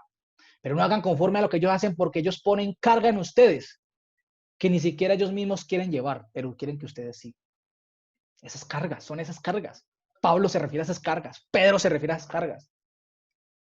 Todos ellos se refieren a esas cargas que no hay necesidad de llevar. Y le imponían, ¿qué pasaba? En esa época, cuando el gentil quería venir a conocer del Señor, le decían, no, usted tiene que hacer esto. Si no, no puede ser judío. Y todo en esa época, el que se convertía al Señor era judío. Así fuera un romano que convirtiera al Señor, era judío. Lo tomaban por judío. Es como decir una persona que diga que cree en Jesús, lo toman por católico. Así, más o menos por ese lado. Pero ellos querían imponerle todas estas cosas. Por eso se formó el concilio. El primero que habla en Hechos, ¿cierto? Cuando dice al poder del Señor le parece primordial que se abstengan de 4 cosas, ¿cierto? De los sacrificados a los ídolos, de lo ahogado, de comer sangre, de la lujuria, la lascivia, fornicación, adulterio, y justo fueron los pecados con los cuales se le incriminó a Israel en la época de la monarquía, a los del rey de la parte del norte, pecaron de esa manera, haciendo todo eso que se menciona allí. Porque dice que en cada Shabbat se reúnen, hay alguien que enseña a Moisés para que vaya aprendiendo poco a poco. Y no era porque el reunirse en Shabbat fuera una tradición de la palabra, no, eso fue una tradición judía, porque ellos se reunían varias veces a la semana también. Y sin embargo, Yeshua se sometió a esa tradición de ir a reunirse los sábados. Porque no es que la palabra diga es que en Shabbat se tiene que reunir a estudiar la palabra, no. O sea, como una ley, pues, no, eso es judío. ¿Sí me van a entender? Sin embargo, Yeshua no le vio problema y se sometió a eso y fue en Shabbat a leer el tratado de Isaías, el libro de Isaías, literal. Pero está en Shabbat, nos reunimos nosotros aquí a estudiarla y punto. No está mal. Nadie nos puede venir a decir, usted está haciendo mal. No, nadie. ¿Sí? Ahí es donde te digo que con la información, aprender a ser humildes, tener mucho amor en ese sentido, de poder comprender a los demás, porque es que, como les he dicho, no a todos se les revela estas cosas y es el Señor quien abre el entendimiento y quien abre el corazón para poder comprenderlas. ¿Sí me voy a entender? Entonces, no irles encima, ay, porque ya conozco entonces que un ejemplo, puedo prender fuego en Shabbat, entonces me lo voy a ir encima el que lo prende, el que no lo prende. No, ¿por qué? No seamos así. No seamos así. Amor, tengamos amor por el prójimo. ¿Sí me van a entender? Todos estamos en un momento. Si se da la oportunidad de hablar y enseñarle todo esto, enséñenlo. Y si lo quiere escuchar, si no, no se desgaste. Así de simple. No le insista a nadie. Que la obra no es suya, ni mía, ni de nadie. La obra es del Señor. Y Él es el quien abre el corazón y quien no. Y si estamos aquí reunidos escuchando es porque Él ha abierto nuestro corazón. Así sencillo, punto. Para entender, si no, usted estaría en este momento haciendo otra cosa. Así de simple. ¿Vale? Entonces, esa es mi invitación, familia. Mi invitación es a que veamos que no todo se puede decir a la ligera, ni se puede interpretar a la ligera como lo hacen los caraditas, sino investigar.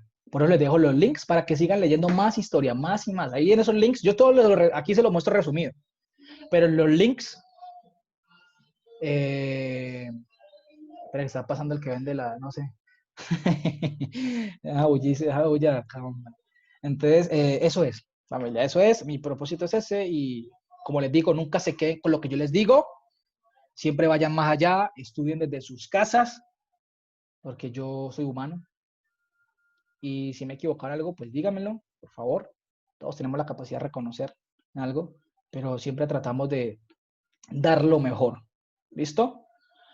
Entonces, y que eso también se los transmita a ustedes para que lo hagan con otras personas que el Señor les pueda colocar en su camino. ¿Listo? Enseñar con seriedad, porque la palabra la podemos tomar de una manera informal. Me acuerdo en esos púlpitos, en esas iglesias cristianas que yo iba y que me acuerdo, es que se los digo porque me acuerdo, en el grupo de jóvenes o algo, uy, hermano, de una reflexión sobre algo, le decían a la persona o uno. Uy, ¿de qué? Dios mío, ¿de qué reflexión? No, no, voy a leer. Y abría la Biblia, lo que caiga, pum, caía algo, ¿sí me entiendes? Entonces leía el versículo y Isaías decía esto, Isaías dice en aquel entonces de un hombre echará mano 7 mujeres, un ejemplo, ¿sí? Porque lo dice Isaías. Y lo interpretan mal, lo interpretan a su manera y dan puro conocimiento y pura experiencia humana. Hoy en día las prédicas se han vuelto pura experiencia humana. Siempre le dicen a usted, vea, mire, lea el Salmo, lea tal, enséñelo, pero siempre, se los digo, a mí no me lo estoy inventando las cosas. Se los digo y por favor, siempre trate de meter experiencia suya para que sea más creíble, para que vea, no, familia, ya basta de eso. Basta de experiencia personal. Vámonos a la palabra misma, que ella es suficiente, se sustenta solita. Así de simple. Ya, claro, se pueden contar experiencias conforme a lo que estemos hablando, sí, pero no, que no se vuelva toda una anécdota, una enseñanza de anécdotas. Eso es. Claro, hay bueno, importante empezar claro, uno puede conectar una anécdota, claro que sí, obvio, es que es lógico. Pero no que toda una enseñanza sea anécdotas, eso es lo que yo me refiero. A eso es lo que me refiero, ¿sí me voy a entender? No sea una enseñanza de anécdotas como eso aburre, a mí me aburre, eso cansa. Uno dice, no, pues salí más vacío de lo que entré. Pero bueno, familia, no siendo más, espero que esto les haya sido de bendición. No sé si alguien tiene una duda o una pregunta. Como tal, yo ahorita, al terminar, yo les envío, no sé si Daisy y la familia allá, su esposo, y quieren que a Daisy te puedo meter al grupo del curso básico, que es donde comparto la información, los links, donde comparto las diapositivas. Todo esto, ¿qué te pareció? Cuéntanos ya como primera vez aquí, ¿qué les pareció? ¿Qué les pareció? Súper bueno, muy bien. Gracias a Dios, gracias a Dios. Como les he dicho, Un aporte de lo que hablabas ahora, de que cuando decían que cogían un versículo, yo le llamo a eso en las iglesias cristianas, que eso es una pesca milagrosa, literalmente. Ay, ¿qué me dijo el Señor acá? Es una pesca milagrosa porque era lo que él quiere interpretar, ¿cierto? Entonces uno dice, cuando ya conoce un poquito de contexto y un montón de cosas, es que eso no le dijo a la persona que quería leer ese versículo, le dijo a la carta a los filipenses, a los tesalonicenses, le dijo a tal o a fulanito, a peranito. Literalmente, cuando no conocemos las cosas, lo tomamos como lo hace en parte el judío, porque interpretan cosas a su manera, a su conveniencia. No van muy lejos a los cristianos. Sí, tristemente eso pasa. Y ahora, no es porque el judío sea satánico y tampoco vamos a verlo con odio. No, por favor. Tampoco vamos a ver al judío con odio. No. Es que no vamos a ver al judío con odio, pero literalmente son pueblo escogido de Dios y sabemos que es el propósito que tiene Dios con ellos. No tampoco podemos decir que por todo lo que hacen ellos igual son como nosotros en parte cuando estábamos donde no éramos. Ellos están ahora todavía vendados. Entonces cuando le decimos que hay, es que tantas reglas, tantas cosas, la no ágida, la no sé qué, porque tuvimos la oportunidad de estudiar con gente judía y nos decían, ustedes con tal de que cumplan las las no ágidas. Las 7 leyes. Las no. 7 7 leyes no ágidas vas a estar.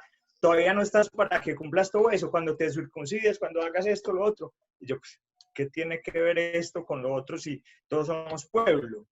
Y uno se pone a pensar, pues, ¿hasta dónde llegan para imponer cargas, como dice la misma palabra, de que ellos mismos no son capaces de llevarlas?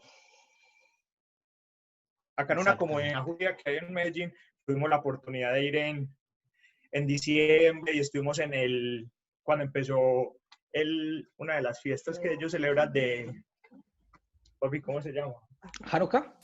El Hanukkah. Sí, en Hanukkah estuvimos allá con ellos, hicimos como una cena y fue chévere, pero la verdad no, pues cuando empezamos a leer y el contexto y un montón de cosas, son leyes o ritos que se crearon a partir de un montón de cosas que no son bíblicas. Y estamos bien, bueno, se celebran, como decís vos, muy chévere, todo, pero no.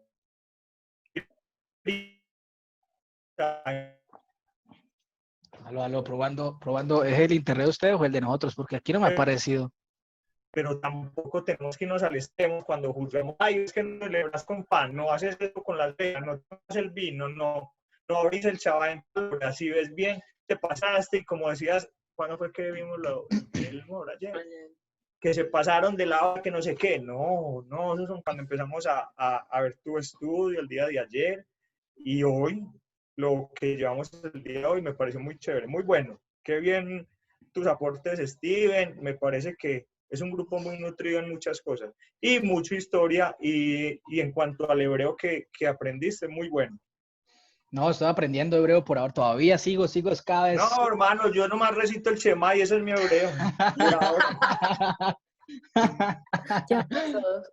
No, eso... Literal, eso es lo que sabemos en hebreo y cuando Hashem y que es el proveedor y un montón de palabritas que medianamente uno empieza a conocer, pero no, sabes, y lees de corrido muchas cosas que en la vida. Ahora que decís que todos esos rap y todos los que del primer siglo, que supuestamente eran del primer siglo y mentiras que son como de 1500 y esto, nos acordamos que con las personas que estudiábamos, literalmente parecía que fueran los más en toda la palabra para ellos, Maimones, que no sé qué. Nosotros llegamos a ver estudios de un rap que se llama Jonathan y es súper chévere, es muy bueno. O sea, aprender de ellos es chévere, mas no aprender todo lo que ellos hacen. Porque de verdad tienen mucho conocimiento en historia y muchas cosas. Pero cuando uno entra a hacer énfasis en que los raps que ellos siguen ni siquiera sabían hebreo, entonces ¿qué sabían? O sea, ¿en qué se interpretan? Pues literalmente no saben nada. O sea, las interpretaciones que dan son muy, muy, muy a gusto de ellos, a lo que les parece en el momento, en la situación en la que están. Y eso es donde yo digo que es igual al cristianismo. Así se fundamenta mucha palabra para el que está en el cristianismo y lee. El Señor me lo reveló, el Señor me lo dijo hoy, me dijo que esto, a la congregación. Yo, Dios mío, ¿entendé a quién le está hablando? Por Dios. Exactamente. Eso ahí es... Eso, Steven, nos pareció muy bueno. No sé qué debo decir. No, pues, gracias a Dios, o sea, como siempre les digo, gracias a Dios porque el que hace eso es el Señor. Y gracias por tu aporte, porque sí, o sea, es una realidad y me alegra porque ayer que Daisy me comentaba que estaba viendo la enseñanza y cómo entendían esas cosas que hoy en día se han vuelto unas cargas para el ser humano en Shabbat, porque caía el sol y uno de pronto lo agarraba de pronto sin comida o de pronto no podía algo de prender o cocinar o algo, ya uno se cargaba, me quedé sin comer, Dios mío, ¿qué voy a hacer? Una cantidad de cosas que porque pronto por tu ¿qué? Por tu ocupación de trabajo, de pronto el único sustento llegaste tarde, hermano, te vas a quedar sin comer, pues, porque no pudiste prender fuego. Mira la hora que es y no has llegado a la casa, mira vos que la hora que sales, ve, llega. Ahora que decías, ahora que escuché temprano, que tuviste la oportunidad de presentar pruebas para Corona, yo trabajé en Corona, acá en Medellín, y yo salía, literalmente, yo vivo cerca de la empresa, yo vivo a 5 minuticos, me voy caminando. Da más vuelta uno en carro que lo que me voy a pie. Y a veces llegaba y yo trabajaba por el área comercial y entonces ya a veces me demoraba con un cliente una cosa o la otra. Alex, mira la hora, que vos no vas a venir y ya está todo listo, vos sí sos desatento, mira que es para Dios, mire, yo, amor, pero ¿cómo le digo al Señor que voy a dejarlo acá tirado y me voy yo y lo digo, Señor, que se mire qué hace? O sea, mi trabajo en este momento, espere que yo me desocupe de eso y no es que le vamos a dedicar el tiempo que nos sobra a Dios, sino que tenía una responsabilidad que yo no podía dejar. Y llegaba normal, incluso caía ya el sol más o menos 6:40 y yo apenas estaba llegando. Y yo salía desde antes, pero era porque no era siempre, era a veces. Y Daisy sí se estresaba con esas cosas y yo, tranquilícese, que Dios sabe lo que Él no quiere darle a él realmente, pero se presentó un inconveniente que no es por parte de uno. Aquí en mi casa nos pasaba igual con mi mamá y papá se iba a comprar un pollo o lo agarraba por fuera ya y uy, mi papá, mamá, hasta una vez le dije a mi papá, le dije, mamá, si mi papá no compra nos quedamos sin comer y punto, así tenemos que aprender. Y yo, No, uy, ¿cómo no, vas a hacer o eso? sea, Por Dios, qué imagínese, hambre. Hasta el domingo, hasta el imagínese sábado por la noche. o sea, imagínese el punto de ignorancia tan tremendo de uno y eso es lo bonito de la palabra y el Señor que te va ayudando a quitar todos esos sesgos de la cabeza, o sea, es que el Señor mismo va haciendo eso. Y, o sea, y uno decía, o sea, si la vida está por encima, en este caso la necesidad, ¿por qué matarme de esa manera? Vimos el ejemplo de Timoteo, que no era que se le prohibía que tomara vino, sino que como se le había encomendado ir a ser ejemplo para los ancianos, y puesto que él era jovencito, imagínense, ¿qué más iban a decir de él? Un joven enseñándonos a nosotros los ancianos, por favor, ¿qué le dice Pablo? Que no tengan por baja estima tu juventud, más bien sé ejemplo en rectitud, en esto. Y claro, en ese entonces el agua era de muy mala condición, y Timoteo tomó la decisión él mismo, no porque el Señor, no porque el Señor se lo prohibiera, sino que él dijo, no voy a tomar vino porque no quiero ser mal ejemplo para los ancianos. El Señor no le estaba diciendo, pero se estaba haciendo un daño. Y Pablo, ¿qué le dijo? Timoteo, te aconsejo que tomes para tu problema de estómago más bien un poco de vino. No que le está diciendo que se emborrachara, ni mucho menos, porque alguien puede interpretar eso. Ah, mire que Pablo le está diciendo a Timoteo que podía tomar. Ah, es que, bueno, Dios mío, me los conozco. ¿Sí? Van a entender que me sacan el texto de su contexto. Y, y Pablo, Timoteo le tocó empezar a tomar, porque estaba en ese momento para la misión que tenía, que Timoteo estuviera en buenas condiciones de salud. Claro, sí, porque uno enfermo, uno que va a enseñar, hermano, uno que va a ser enfermo. Entonces, el Señor no nos está diciendo que nos hagamos el harakiri, no nos está diciendo, o sea, que nos clavemos el cuchillo nosotros mismos, no nos está diciendo nada de eso. El Señor nos está diciendo, mire, esto es tan sencillo como siempre, simplemente honrenme. Si en este caso tenía que trabajar y es el único sustento de la casa y llegó tarde, pues hermano, no pasa nada, tranquilo, el Señor mismo lo sabe. Órenle, como les he dicho, sean diligentes, órenle al Señor para que nos dé un trabajo en otra condición y o negocien con el jefe si esas horitas se pueden cambiar para la semana, así. Y si no, pues mientras tanto le toca trabajar y ya hasta que ya el Señor cambie, porque el Señor todo tiene el control de todo y con un propósito. Entonces vemos cómo a través de los años se nos han cargado cosas y cosas y cosas que realmente el Señor jamás dijo. Entonces, y el saberlas ahora es una bendición y ese es el propósito, familia, que todo esto que aprendamos lo podamos transmitir a otros. Ahora, se van a encontrar casos en que sí hay gente que acepta esto, como hay gente que no. Y no se van a sentir mal, no nos vamos a desgastar. ¿Por qué? Porque es el Señor quien hace la obra. No somos nosotros quienes les abrimos el corazón y el entendimiento a esas personas, sino el Señor. Nosotros damos la palabra, regamos la semilla, un ejemplo en este caso, mostramos las evidencias y ya. ¿Listo? Entonces, todo lo que Oye, escuchan y todo lo... brother, Dime, brother. ¿llegó el pollo a tiempo o no llegó? No, el pollo llegó a las 7, hermano. El pollo llegó a las 7. El pollo llegó a las 7, hombre. No, pero... Y no comió, lo más berraco. No, eso, no, y uno comía ya como con ese vaina como que no, pequé, Dios mío, perdona. Y la oración que uno hacía, perdóname, Señor, por haber comprado ese pollo tarde. No, perdónanos por, por haber sido descuidados. Una cantidad de cosas que uno dice, pero ahora lo más bonito de todo, y ¿sabe qué es lo más bonito que ayer me decía Daisy? Decía, amigo, uno no sabe, y Facundo, mi amigo, también me lo dijo, no sabes uno cómo descansa cuando conoce esas cosas y ya saben que son cosas de hombres y no son cosas de Dios. O sea, se siente un descanso. Conocer la verdad y ya te hará libre. Y claro, te quitas una cantidad de peso que llevaba encima que no era necesario, que te habían impuesto, y ya ahora descansas y ya estás más ligero. Y de eso se trata la enseñanza, que tú enseñes para que hacer a la gente, ayudar a la gente que sea libre, no para esclavizarla más. ¿Sí? Y ese es el propósito de la enseñanza. Eso es lo que hacía Yeshua. Enseñaba para ser libre, no para esclavizar más.